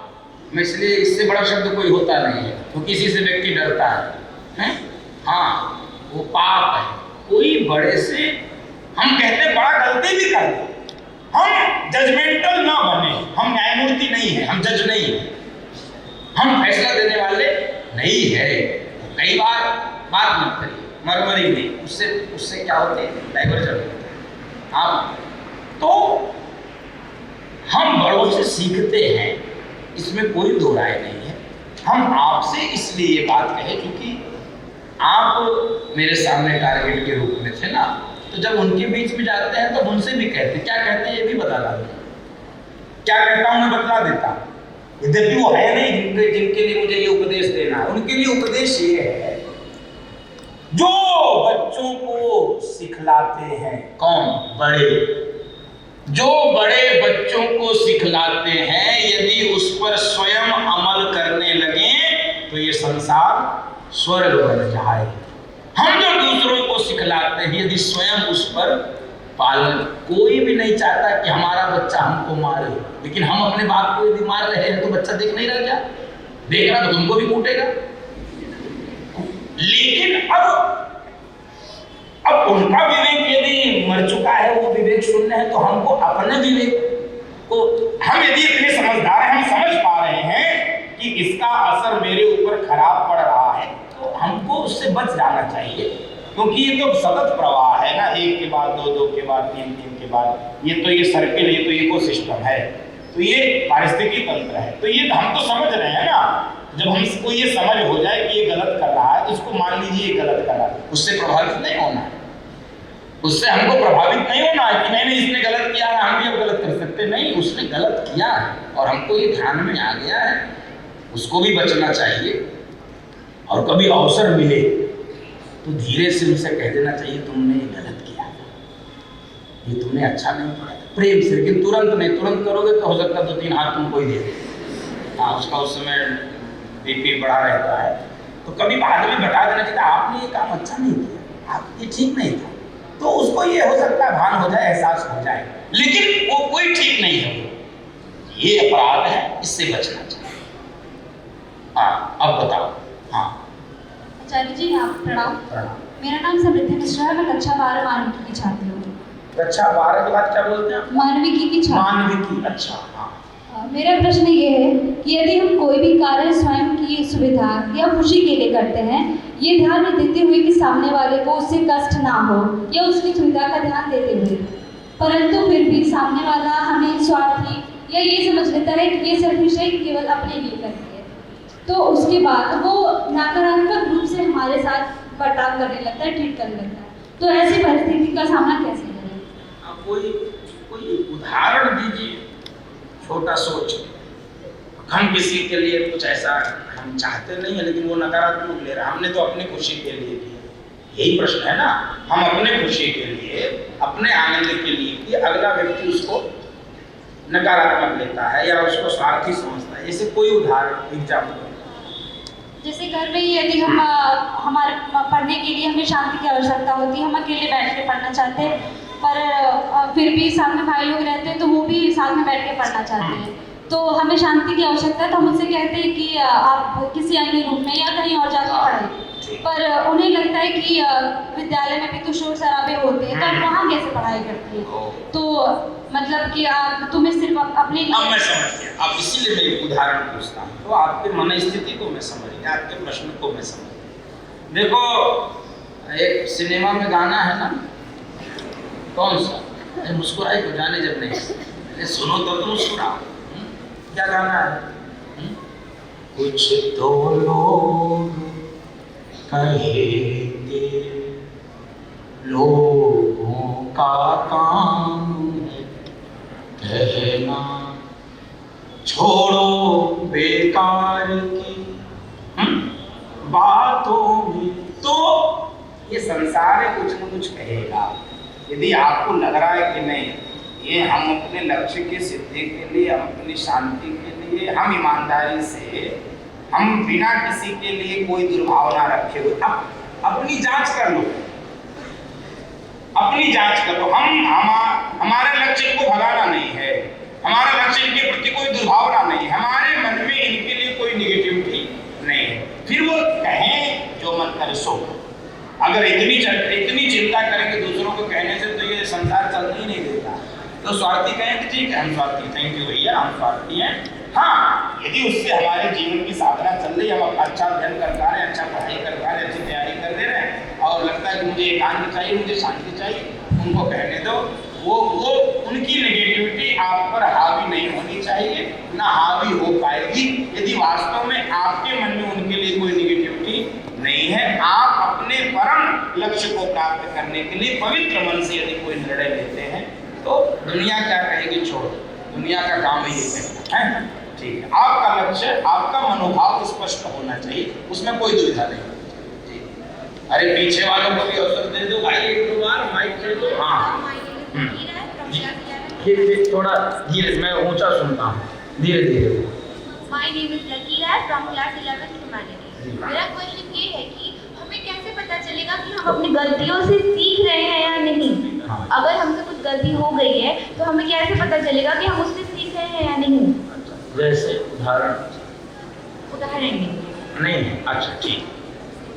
तो अब होता क्या है, मेरे ये आपस में बात मत करिए। हाँ, इनके प्रश्न को सुनिए, ये प्रश्न आप पर भी लागू होते हैं, इसलिए ये प्रश्न सत्र रखा जाता है, ये प्रश्न आप पर भी लागू होते हैं। तो इनका प्रश्न यह है कि हम कैसे समझें कि हम अपनी गलतियों से सीख रहे हैं अथवा नहीं। ये आपके ऊपर तय करेगा, ये आप अपने से तय करिए कि ये जो गलती हो रही है, अब समझ लीजिए, बार बार यदि उसी गलती की पुनरावृत्ति कर रहे हैं, दोहरा रहे हैं, इसका मतलब उस गलती से आप सीख नहीं रहे हैं। वो गलती आपके प्रैक्टिस में आ गई है, वो गलती आपके अभ्यास में आ गई है। अब आप उससे मनोरंजन करते हैं, अब उससे आप उसका दुरुपयोग कर रहे हैं। एक गलती दोबारा हुई, फिर बंद हो गई, फिर नहीं, इसका मतलब आप सीख लिए।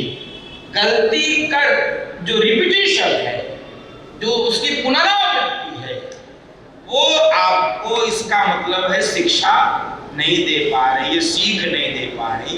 यदि ये जान गए कि ये गलती है और आप उसको दोबारा अथवा तीसरी बार करने से बच गए, इसका मतलब वो गलती आपको कोई ना कोई सीख दे गई, कोई ना कोई शिक्षा दी गई। ठीक है, सेटिस्फाइड? Thank you. चलो। नमस्कार गुरुजी, मेरा नाम श्रेया सिंह है, मैं कक्षा 9 की छात्रा हूँ। मेरा यह प्रश्न है कि हम लोग फिजिकली स्ट्रॉन्ग तो बन जाते हैं पर मेंटली नहीं बन पाते। एग्जाम्पल में कि मैं कराटे की नेशनल प्लेयर हूँ, बट यहाँ पे जैसे आपने स्टार्टिंग में कहा कि लोग कहते हैं तुम मनुष्य बनो, वैसे ही मुझे काफ़ी लोगों ने बोला है महिला बनो, पढ़ाई लिखाई करो, डॉक्टर बनो, तुम क्यों इन सब लड़कों वाले गेमों में क्यों जाना चाहती हो? तो आप मुझे कुछ ऐसा बताइए कि हम मोटिवेट रहे, दूसरों की बातों से बुरा ना लगे। कहीं ना कहीं हमें बहुत बुरा लगता है इस बात का। मैं जानना चाहती हूँ कि आपको पता है? ठीक। अरे यार, ये आदमी कब से भन बनाने लगे हैं? मुझे दिख रहा है जो तुम बात कर रहे हो। उस उम्र से मैं निकल के आया हूँ बेटा। 10 मिनट चुप, ये जीवन में इतने बड़े टास्क कैसे सॉल्व करोगे जब 10 मिनट 20 मिनट 1 घंटे चुप नहीं रह सकते? कौन सी जरूरी बात, कौन सा मंत्र दे रहे? थोड़ी देर बाद दे देना है, फिर ऐसे धीरे।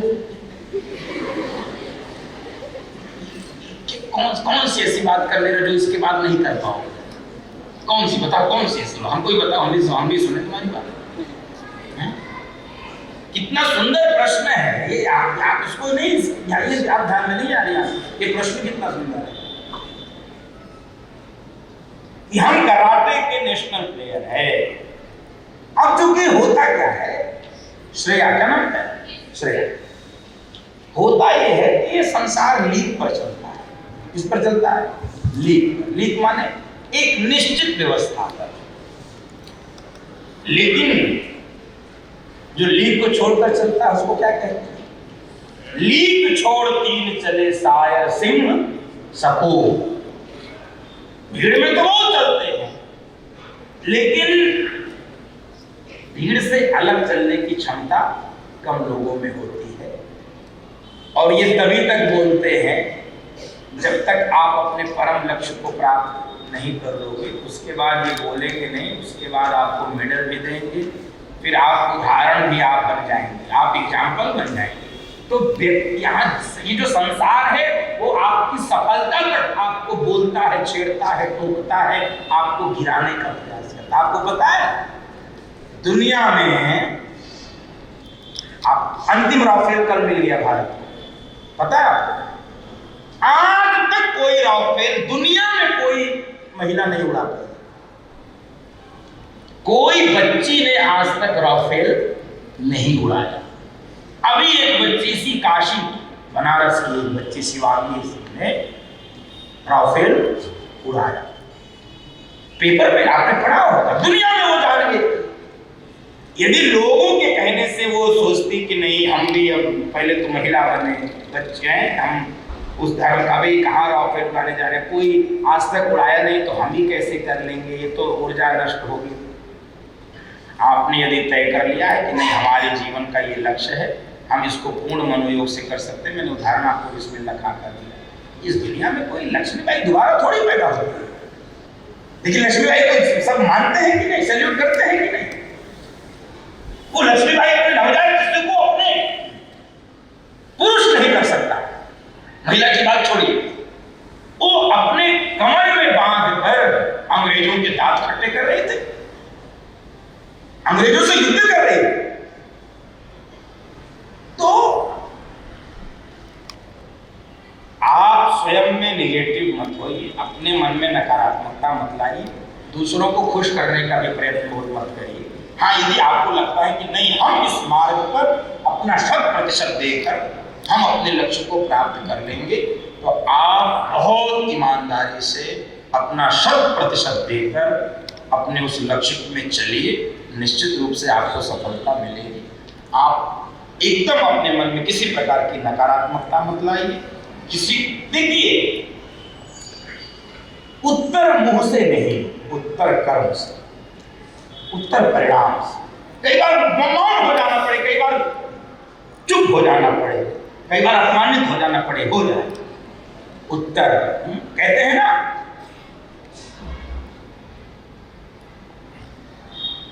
आपका जो प्रयत्न है, आपका जो परिश्रम है, वो इतनी खामोशी से हो कि सफलता शोर मचा। आपका कर्म हो सकता खामोश रहे, आपका कर्म मौन रहे, आपका प्रयास मौन रहे, उसमें आवाज न आए, लेकिन सफलता वो शोर मचा दे, वो गूंज जाए पूरी दुनिया में। मौन होकर अपना काम करिए, सफलता तेरे कदम चूमेगी, आज नहीं तो कल।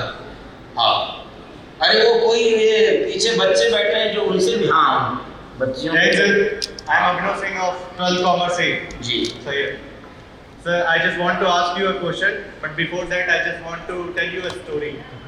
सर, एक नए नवयुवक की शादी हुई रहती है, तो वो काफ़ी प्रसन्न रहता है और काफ़ी खुश रहता है। तो वो जाता रहता है, तो उसे एक पंडित जी मिलते हैं, उनसे बोलता है कि मेरी पत्नी मुझसे बहुत प्रेम करती है, मेरे घर वाले मुझे बहुत चाहते हैं। और उसकी पत्नी का भी कथन यही रहता है कि मैं आपको हर सुख दुख में आपका साथ दूंगी, हर समय आपके साथ दूंगी। तो पंडित जी कहते हैं तुम्हारा ये भ्रम निकालने के लिए कल हम तुम्हारे घर आएंगे और जैसा हम बोलेंगे वैसा तुम्हें करना होगा। तो पंडित जी बोलते हैं कि सुबह तुम मरने का नाटक करना, हम सुबह तुम्हारे घर आ जाएंगे। तो वह सुबह उनके घर जाते हैं, देखते हैं तो सारे परिवार वाले काफी विलाप करते रहते हैं। ऐसा देखते पंडित जी तो बोलते हैं कि अब क्या किया जाए। तो सब रोते रहते हैं। उनकी माँ कहती है काश हम मर गए होते, हमारा बेटा जीवित रहता तो बड़ा अच्छा रहता, अभी जवान था। उसके बाद पंडित जी कहते हैं कि इसका एक उपाय है कि अगर कोई आप में से इनकी जगह मर जाए तो हम इनको जीवित कर सकते हैं। तो ऐसा कहकर वो सबसे पहले उनकी पत्नी की तरफ बढ़ते हैं। तो पत्नी से बोलते हैं कि क्या आप इनकी जगह मरेंगी? तो कहती है अभी तो हम जवान हैं, हमारे तो और भी पति हो जाएंगे और इनका क्या था, ये तो मर गए। उसके बाद जो है कि वो उनकी माता की तरफ बढ़ते हैं। तो माता से बोलते हैं हे माता, आप तो बोल रही थी कि आपका नवयुवक जो है मर गया, तो इसके लिए क्या आप अपनी जान देना चाहेंगी? तो वो कहती है कि अभी तो मुझे कोई दिक्कत नहीं है, हमारे पति अभी जिंदा है, जिसको जाना था वो चला गया। फिर ऐसा कहकर वो उनके पिता की तरफ बढ़ते हैं और बोलते हैं कि आपका लड़का मर गया, क्या आप इसकी जगह अपनी जान देना चाहेंगे?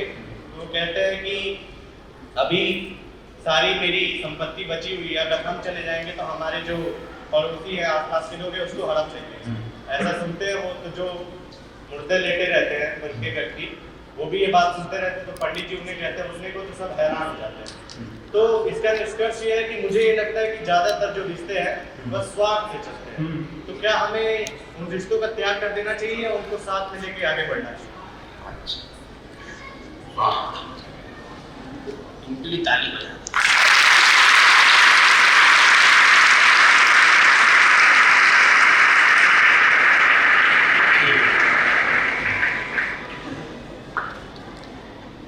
अब चूंकि प्रश्न यह है कि ये जो रिश्ते हैं इनको त्याग कर देना है, क्योंकि ये होते हैं स्वार्थ पर टिके हुए, तो निभाना है कि छोड़ना है। उदाहरण इन्होंने बतला दिया। चूंकि अभिनव नाम बताया। अच्छा, होता क्या है, चूंकि उदाहरण तो काल्पनिक है, एक शिक्षा देने के लिए। अब उसकी शिक्षा क्या है वो समझिए। उसकी शिक्षा, उस स्टोरी की, उसकी जो उसमें जो एक्चुअल जो उसकी मीनिंग है, तो उसका जो सीख है वो क्या है? वो ये सीख नहीं है कि रिश्तों को छोड़ दीजिए, रिश्ते स्वार्थ पर टिके हुए। उसकी सीख ये है कि संसार में सबसे अधिक यदि किसी से प्रेम करिए तो स्वयं से करिए। किससे करिए? स्वयं से सर्वाधिक प्रेम करिए। और इसीलिए स्वामी विवेकानंद ने कहा है कि यदि आप 24 घंटे में स्वयं से 10 मिनट, 20 मिनट, आधे घंटे, 1 घंटे बात नहीं करते, स्वयं से, अपने ऊपर यदि 24 घंटे में समय नहीं देते, तो आप दुनिया के सबसे बेहतरीन आदमी से बात करने का मौका गंवा देते हैं। तो आज संसार का सबसे बेहतरीन आदमी कौन है? आप अपने से प्रेम करना प्रारंभ करिए और देखिए निश्चित रूप से ये संसार स्वार्थ पर टिका हुआ है। इसमें कोई दो न ये कहानी झूठी है, ना आपका प्रश्न झूठा है। हमको इसके बीच की जो समझ है वो डेवलप करनी। अब और सरल कर दूं, पत्नी और मौत पे क्यों जाते हो? छोड़ो, मौत लंबी बात होगी, और सरल करिए। आप विद्यालय में पढ़ते हैं किसके लिए? शिक्षा के लिए, अपने कैरियर के लिए। फीस देते हैं तो अध्यापक पढ़ाते हैं, तो अध्यापक के पढ़ाने में दो बातें ध्यान में आ रही। एक तो ये आपको पढ़ा के आपके कैरियर को बनावे, तो ऐसा थोड़ी है कि ये तनख्वाह नहीं लेते, ये तनख्वाह भी लेते हैं। ये इनको पारिश्रमिक मिलता है, उससे वेतन मिलता है। आपके घर के अभिभावक आपको फीस देते हैं, आप यहाँ फीस भरते हैं, इससे इनका वेतन मिलता है, इससे परिवार इनका चलता है, इनके भी घर की एक व्यवस्था चलती है। तो मैंने इसके पहले कहा था ये एक इकोसिस्टम है, इसको स्वार्थ मत समझिए, इसकी परिभाषा को ठीक कर दिया जाए। स्वार्थ की जगह इसको समझिए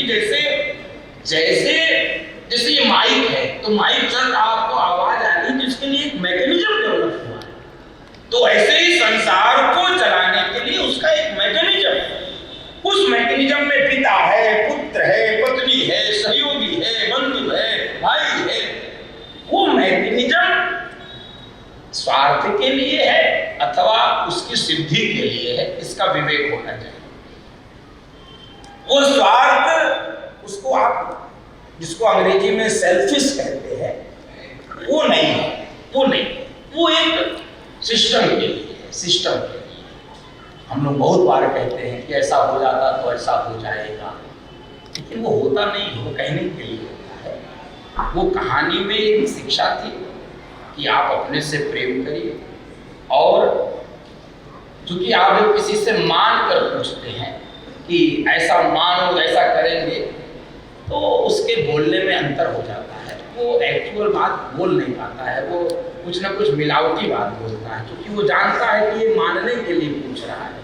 वो एक काल्पनिक जगत में प्रश्न उठता है, तो वो जो एक्चुअल जो रियल लाइफ है तो उससे उसकी थोड़ी दूरी बन जाती है।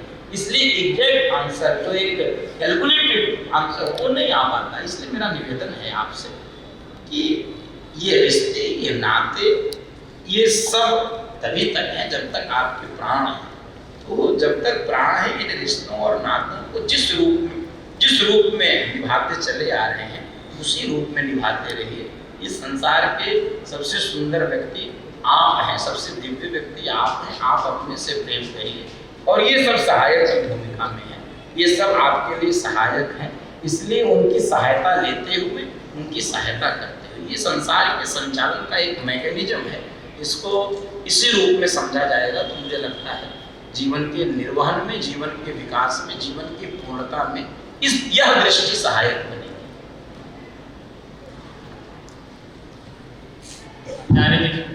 सुप्रभात। मेरा नाम पीयूष यादव है। हाँ, थोड़ा माइक होगा, मुख बैठ। हाँ, मैं कक्षा 12 विज्ञान वर्ग का छात्र हूँ। मेरा आपसे यह प्रश्न है कि एक कुशल व्यक्ति के अंदर क्या गुण है?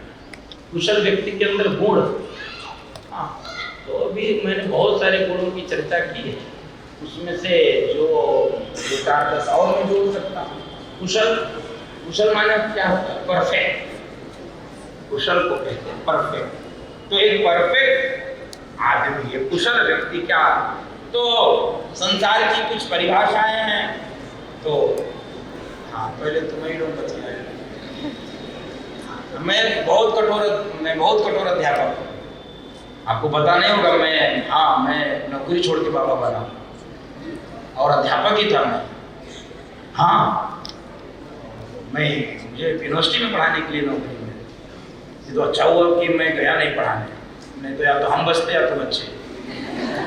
हाँ, तो मैं गया नहीं।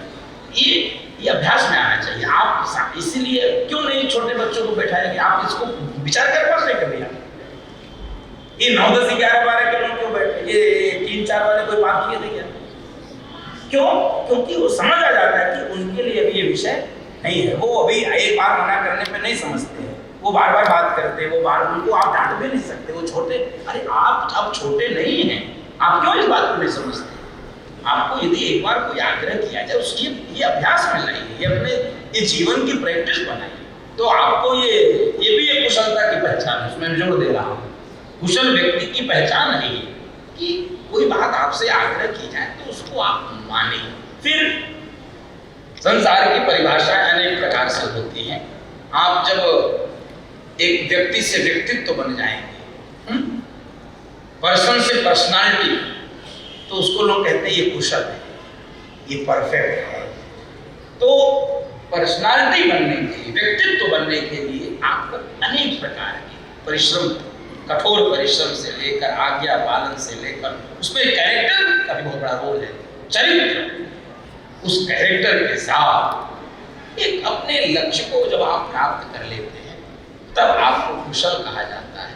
2 शब्द मैंने प्रयोग किया था, आपने सुना होगा, एक सफल, एक सार्थक। तो मेरी परिभाषा, मेरी व्यक्तिगत हो सकता है, इसमें सबकी हामी न हो, सबकी स्वीकार्यता न हो। जो सार्थक जीवन है वही कुशल जीवन, जो स्वयं से ज्यादा दूसरों के लिए, स्वयं मैंने कहा कि वो तो पशु भी करता है, आहार निद्रा भय चुनंच सामान्य में पशु धर्मो हिते तेषाम अधिको विशेषो धर्मेण हीना पशु ही समाना। तो जो दूसरों के काम आ जाए, दूसरों के लिए सार्थक हो जाए, दूसरों के लिए उपयोग हो जाए, वो कुशल जीवन होता है। मैं बार बार जिन महापुरुषों का नाम लिया, उनका जीवन कुशल है, क्योंकि वो एग्जाम्पल बने, वो उदाहरण बने। हो सकता है सार्थकता के लिए मैंने जैसे भगत सिंह, सुखदेव, राजगुरु, चंद्रशेखर आजाद, वीर अब्दुल हमीद, ये अशफाक उल्लाह खां, रामप्रसाद बिस्मिल, वीर सावरकर, तात्या टोपे, मंगल पांडे, लक्ष्मीबाई, मीराबाई, ये लंबी श्रृंखला। ये कुशल जीवन के, परफेक्ट जीवन के, सफल जीवन के अथवा सार्थक जीवन के ये मापदंड है। इनके जीवन को पढ़ा जाए तो आपको बहुत सारी बातें और भी ध्यान में आ जाएंगी। जैसे टारगेट था, सगाई हो चुकी थी भगत सिंह, एंगेजमेंट हो गई थी, लेकिन क्या चुनाव किया कि नहीं, ये देश परतंत्र है, ये देश मुक्त होना चाहिए परतंत्रता की बेड़ी से। मेरे सामने का जो टारगेट है वो स्वतंत्रता है। उन्होंने एक छोटे से लक्ष्य को छोड़ दिया, बड़े लक्ष्य को चुन लिया। छोटे लक्ष्य को त्याग करते हुए बड़े लक्ष्य की स्वीकार्यता, यही एक कुशल जीवन की पहचान है। बहुत बोलता जाऊंगा, मुझे भाषण देने में बहुत अच्छा लगता है। हाँ गुरुजी नमस्कार। नमस्ते। मेरा नाम नैतिक श्रीवास्तव है, मैं कक्षा 9 का छात्र हूँ। माइक ऊपर करो। मेरा आपसे ये सवाल है, जैसे हम सभी छात्र हैं, हमारे लिए पढ़ाई जरूरी है, लेकिन पढ़ाई के साथ साथ हमारी ये संस्कृतियाँ हैं, हमें उनको नहीं भूलना चाहिए। आज के धार्मिक ग्रंथ हैं, हमें उनसे भी जुड़ रहना चाहिए, लेकिन कहीं न कहीं हमारे लिए तीनों को साथ में बैलेंस कर पाना मुश्किल हो जाता है। इसलिए इनको हम इस महत्व से पाते हैं, तीनों को कैसे करें। हाँ। तो गुरुजी मेरा आपसे यही सवाल है, जीवन में हम सार्थक ही बने रहे और तीनों को महत्व देते रहे, ये कैसे करें? ठीक, तो प्रश्न अच्छा है, बहुत अच्छा है, मेरे मनोनुकूल प्रश्न है, मुझे अच्छा लगा आपका प्रश्न सुनकर। और क्योंकि प्रश्न में भी उत्तर भी है, उत्तर ये है कि आपके भय की इन तीनों का समावेश भी जरूरी है। कैसे इसको करें, और ये अनिवार्य तो है ही है। अब आप में एक शब्द है, उसका प्रयोग भी है, अनुपात। अनुपात को अंग्रेजी में क्या कहते हैं? रेशियो। तो बिना रेशियो के तो कुछ होता नहीं, अनुपात बनाना पड़ता है। आपका अनुपात बनना चाहिए एकदम अपनी संस्कृति, अपने धार्मिक ग्रंथ, अपने जीवन मूल्य, अपने पूर्वज, अपने तीर्थ, अपनी मान्यताएं, अपने महापुरुष, इन सबको याद रखना, इनको बचाकर रखना, यह भी हमारी जिम्मेदारी है। यद्यपि कि हम विद्यार्थी हैं, छात्र हैं, हमको अभी अपने पढ़ाई को भी पढ़ना है, अपने कक्षा में उत्तीर्ण भी होना है, अपने लक्ष्य को भी प्राप्त करना है। एक रेशियो, अनुपात, वो 80-20 का हो सकता है, वो 90-10 का हो सकता है, वो 95-5 का हो सकता है। वो आपकी कुशलता पर, आपके मैनेजमेंट पर वो डिपेंड करता है, आप अपना कैसे मैनेजमेंट कर पा रहे हो। धार्मिक ग्रंथों को पढ़ने और सजोने के लिए भी आप 5% दे सकते हो। अपनी संस्कृति, अपने महापुरुषों, अपने पूर्वजों के जीवन गाथाओं को पढ़ने के लिए, उनको बचाकर अपने हृदय में सजोने के लिए भी 5% दे सकते हो। तो 5 गुना 10, 90% आप अपने विद्या अध्ययन पर, अपने शिक्षा पर, अपने वर्तमान सिलेबस पर 10% ऐसा। फिर जैसे जैसे आप अपने लक्ष्य के करीब होते चले जाओगे, लक्ष्य मिलता जाएगा, वैसे वैसे ये प्रतिशत बढ़ता चला जाएगा। ये अपने धार्मिक ग्रंथों को बचाने का, अपनी संस्कृति को, अपने संस्कारों को, अपनी मान्यताओं को, ये परसेंटेज बढ़ता चला जाएगा। क्यों? क्योंकि ये जो वर्तमान शिक्षा है, ये केवल आपको लक्ष्य तक पहुंचने में ही साधक, इसके बाद इसकी साधना समाप्त हो जाती है।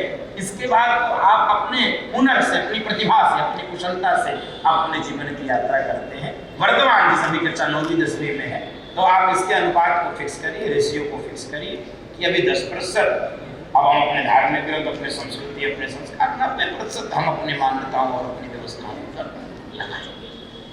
अनुपात, इसका उत्तर है अनुपात, रेशियो। जी थोड़ा ऊपर माइक।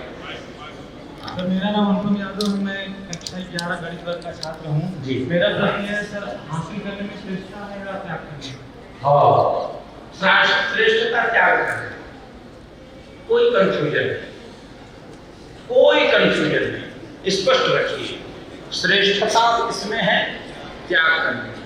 अब कैसा त्याग करना है, इसका सूत्र बोलोगे तो मैं बहुत देर बैठा रहूंगा।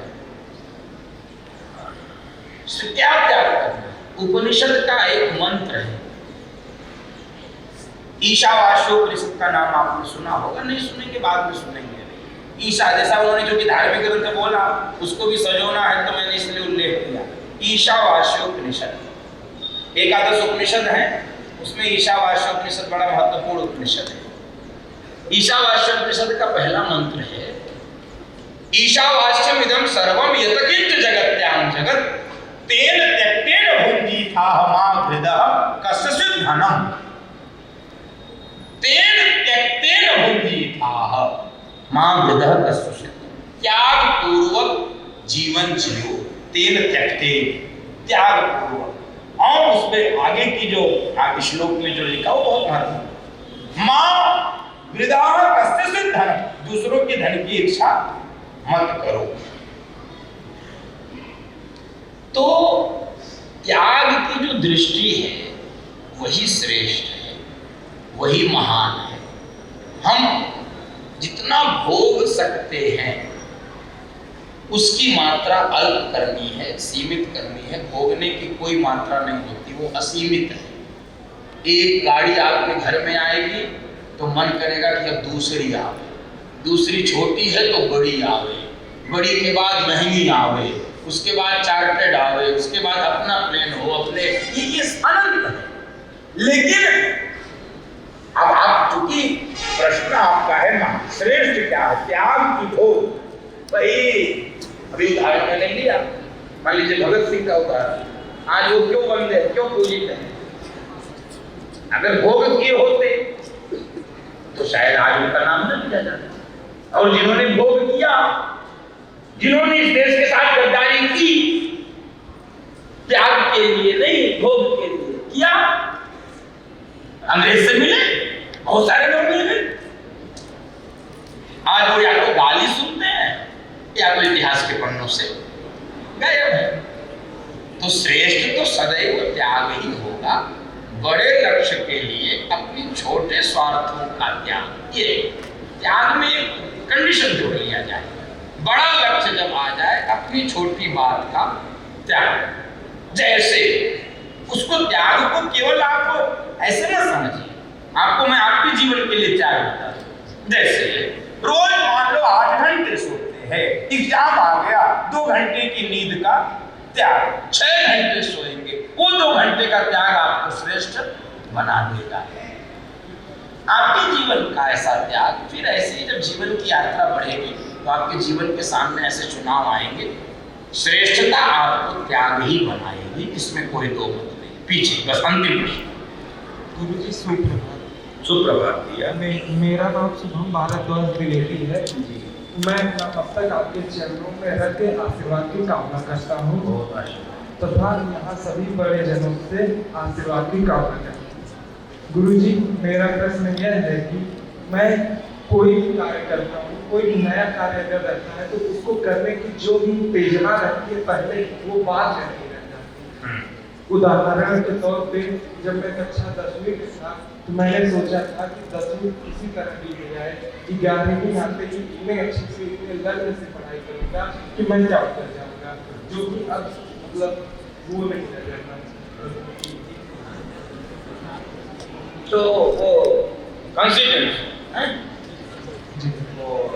तो ऐसा कैसे होता है? ऐसा इसलिए समझिए, एक प्रयोग करिए, इसके सबको करना चाहिए। क्या इसका प्रयोग ये है, बार बार उसको याद रखिए, बार बार किसको, हमको जो करना है। जैसे मंत्र, हम लोग मंत्र जपते हैं ना, जैसे माला का मंत्र जपते हैं बार बार, मन बनाहट बंद करो, आप आवाज बंद करो,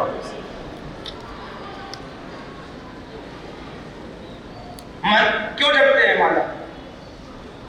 भगवान का नाम लेते हैं, कि भगवान का नाम भूले नहीं, भगवान का नाम ही हमारे जीवन का उद्देश्य है, तो हम उसको माला पर जपते रहते हैं, राम राम राम राम राम राम सीताराम सीताराम जपते रहते, तो हम भूलते नहीं, क्योंकि हम उसको बार बार जपते बार बार जपते बार बार जपते। हमने जो तय किया था उसका जपना छोड़ दिया, हमने जो तय किया था ये करना है, तो उसको बार बार जपिए, बार बार जपिए, बार बार सुबह दोपहर शाम रात, सोने से पहले जागने के तुरंत बाद बीच बीच में, नहीं हमको टॉप करना है, हमको टॉप करना है, हमको टॉप करना है, हमको अच्छा पढ़ना है, हमको पढ़ना है, तो जिस कारण से आपकी वो जो निरंतरता है वो समाप्त होती है, वो निरंतरता आपकी ब्रेक नहीं होगी, लेकिन उसके लिए आपको बार बार बार बार बार बार बार बार याद, और देखो जो भी बार बार आप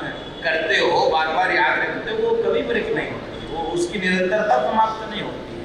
मेरा निवेदन है कि हम बार बार उसको रिकॉल करें, बार बार कॉल करें, बार बार सोचें, बार बार रटें, निश्चित रूप से आपको याद रहेगा, आपके ध्यान में रहेगा और आप टॉप कर जाओगे। आज सोचे कल भूल गए, 6 महीने बाद फिर याद किए, तो आपके लिए एक संकट का विषय बना रहेगा। अपने लक्ष्य को बार बार स्मरण करना, बार बार उसको दोहराना, बार बार स्वयं में उसको रिपीट करना, ये इसका उपाय हो सकता है। ये उपाय करके मुझे लगता है कि आपको आपके प्रश्न का समाधान मिल जाएगा। तो आप सब विद्यार्थियों के प्रति अपनी शुभकामना व्यक्त करता हूं। आप जी अच्छा अंतिम में भी अंतिम, चलो अनंतिम, हाँ।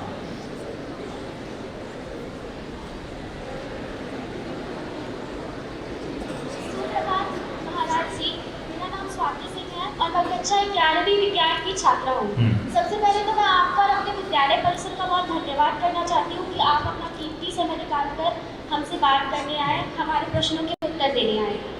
सर, जैसा मेरा मानना है कि जो एक इंसान पहले से ही मजबूत है और एक इंसान है जो थोड़ा कायर है, जो थोड़ा डरता है हर काम को करने से, तो हमें उस इंसान का ज़्यादा सपोर्ट करना चाहिए जो थोड़ा कायर है, ताकि हम उसे भी एक मजबूत इंसान बना सकें। और सर, मैं इसके बेसिस पे एक क्वेश्चन करना चाहती हूँ आपसे। जैसा आपने भी कहा कि एक विद्यार्थी का कर्म होता है कि वो पढ़ाई करे, एक शिक्षक को अपने धर्म का पालन करना चाहिए, एक माता पिता को अपने धर्म का पालन करना चाहिए। सर, एक शिक्षक का धर्म होता है कि वो अपने सभी बच्चों को बराबरी से देखे, सभी बच्चों में बराबरी से पढ़ाए, सभी को बराबरी से देखे। तो सर, ज़रा आपसे एक क्वेश्चन है कि आज के समय में कुछ ऐसे शिक्षक हैं जो पार्टिकुलर 1 या 2 ही बच्चों को टारगेट करते हैं, बस उन्हीं पे ध्यान देते हैं जो पढ़ने में बहुत अच्छे होते हैं।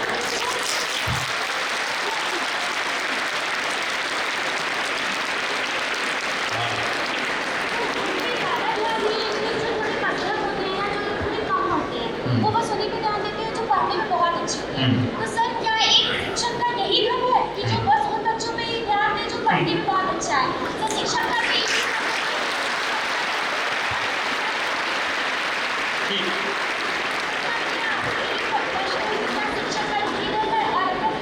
मुझे नहीं लगता कि सही है। इसकी वजह से उन बच्चों को निराशा भी मिलती है। तो सर, निराशा से खुद को बाहर कैसे निकालें? न रहो न निराश करो मन को, कुछ काम करो कुछ काम। चल ठीक है, बहुत अच्छा है। अब चूंकि हाँ नहीं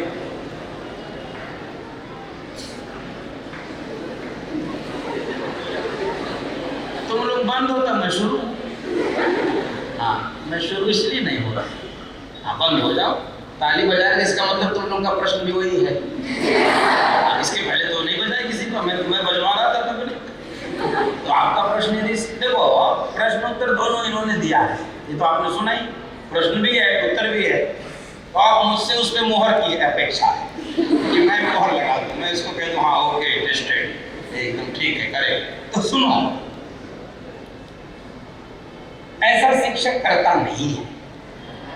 सुनिए, आपने आप प्रति उत्तर मत करिए, सुनिए, पूरी बात सुनिए ना। बीच में से लोग लेंगे तो कैसे काम? लोग ये मत कैच मत करिए, पहले पूरी बात समझिए। यदि ऐसा करता है, उसके पीछे यह भाव नहीं है कि वह मध्यम पर अथवा मंद पर ध्यान नहीं देना चाहता है। मुझे खूब याद है, हाँ होता है कि नहीं मैं नहीं जानता हूं, हो सकता होता हो। मुझे याद है कमजोर विद्यार्थियों के लिए अतिरिक्त कक्षा थी, अतिरिक्त। ऐसे शिक्षकों का वेतन भी अतिरिक्त कक्षा के लिए बढ़ाया नहीं जाता था। ये कमजोर है, ये मंद बुद्धि के, इनको अतिरिक्त पढ़ाओ, इनको और देना चाहिए। आपके उत्तर में मैं ये विषय बोल रहा हूं। कायर शब्द का प्रयोग ठीक नहीं था। कायर तो इस संसार में कुछ कर ही नहीं सकता, वो कुछ नहीं करेगा, खाएगा सोएगा बस, उनके लिए कोई मतलब नहीं।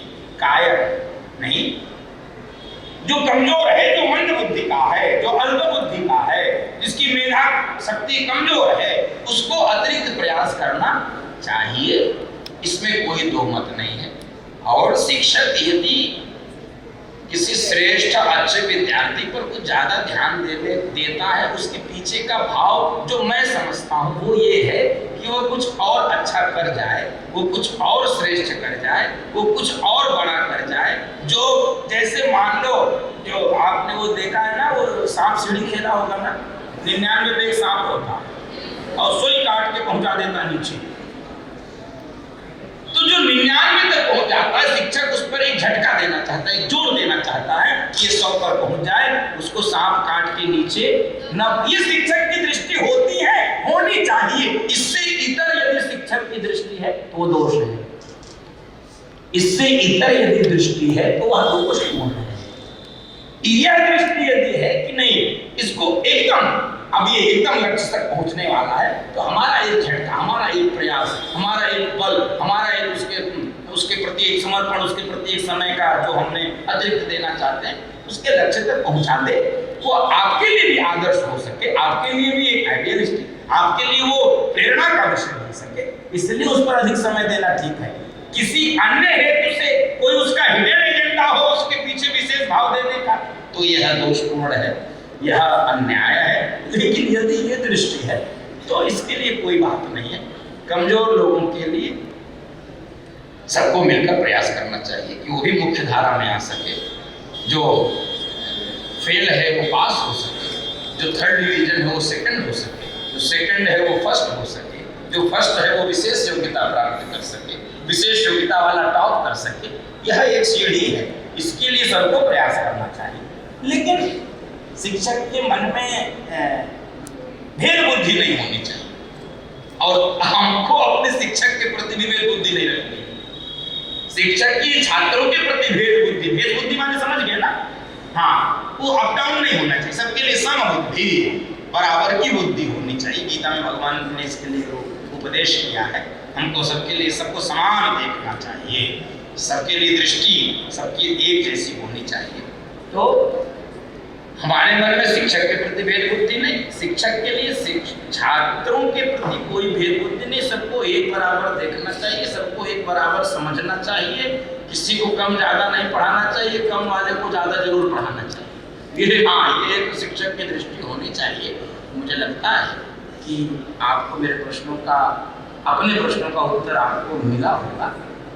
गलत बात को कभी भी सही नहीं कहा जा सकता, कितना भी घुमा फिरा के, और सही बात को कभी भी गलत नहीं सिद्ध किया जा सकता। कितनी भी उसमें बुद्धि विलासता का प्रयोग किया जाए, कितनी ही चतुराई का प्रयोग किया जाए, सही बात सही होती है, गलत बात गलत होती है। गलत को गलत कहना, सही को सही कहना, यही एक श्रेष्ठ मनुष्य का लक्षण है। तो अब प्रश्न समाप्त। अब आप सबके प्रति पुनः शुभकामना, मंगल कामना। आपने खूब समय, 1 घंटे से ज़्यादा समय आपने लगभग हमको दिया, आप सबसे मैंने संवाद किया। ठीक 3 घंटे बाद मुझे फिर से कथा करने जाना है और 3 घंटे ही बोलना है, ठीक है। मैं आपको बीच बीच में इसलिए शांत करा रहा था कि आपका भी महत्वपूर्ण समय मैं ले रहा हूँ, अपना भी महत्वपूर्ण समय दे रहा हूँ। तो जीवन में समय ही महत्वपूर्ण है। इसको हमको पहचानना है, इसको हमको समझना है और एक श्रेष्ठ नागरिक, इसके लिए बहुत सारे प्रश्न आपने पूछे। एक कुशल नागरिक, एक कुशल मनुष्य, एक देश के देशभक्त नागरिक, राष्ट्रभक्त नागरिक, मातृ पितृ गुरु भक्त नागरिक, एक ऐसा हमको बनना है। आप अपने जीवन में जो लक्ष्य तय किए हैं आप उसकी सिद्धि करें, इसके लिए बहुत बहुत शुभकामना, बधाई। अब कमर की हड्डी सीधी करो सभी, मेरुदंड सीधा, आवाज बंद, आवाज बंद, मेरुदंड सीधा। अब एक प्रयोग आपको कराऊंगा, अपने हथेलियों को ढीला करो, उससे दो काम। ढीला माने ऐसे करते ऐसे, बचपना मत खो, बचपना बने रहना चाहिए। जैसा कर रहा हूँ वैसे करो, हमसे बड़े थोड़ी तुम लोग। हाँ, हम जब कर सकते तुम क्यों नहीं करते? अच्छा, इसमें मुंह का क्या काम है? मुंह बंद करो, मुंह बंद करो। अब आपको मेरे साथ ताली बजानी, क्या करना है? ताली जिस अनुपात में, जिस स्पीड में मैं बजाऊंगा उसी स्पीड में आप सबको भी बजाना है। ये एक प्रयोग है, इसका मतलब ही बाद में बताना। शुरू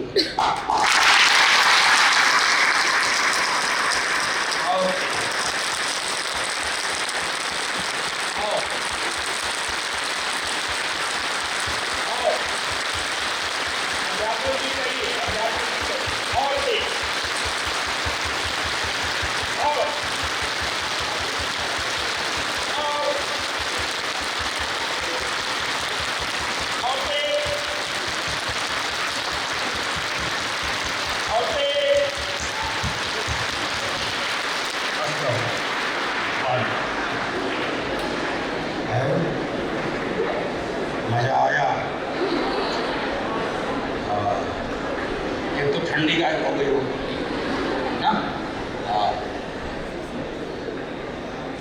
तो ऐसा कभी कभी कर लेना चाहिए।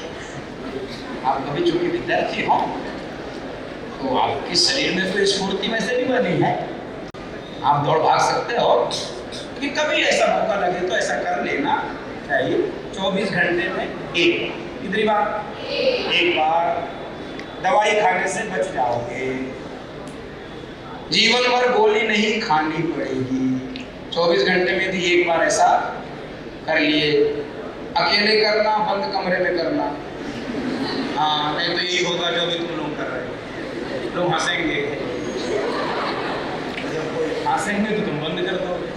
तो इसलिए कुछ काम अकेले कमरे में बंद करके इसको करिए, आपको इसका सुखद अनुभव होगा और जीवन में आपके निराशा, हताशा, आपका शरीर कभी अस्वस्थ नहीं होगा, शरीर स्वस्थ रहेगा। तो पुनः पुनः पूरे विद्यालय परिवार को Shri Durga ji senior secondary school Jaunpur के इस पवित्र प्रांगण में हमको आने का अवसर प्राप्त हुआ। विद्यालय के प्रबंधक सहित समस्त विद्यालय परिवार को और आप मेरे प्रिय विद्यार्थियों को बहुत बहुत शुभकामना, मंगल कामना, धन्यवाद।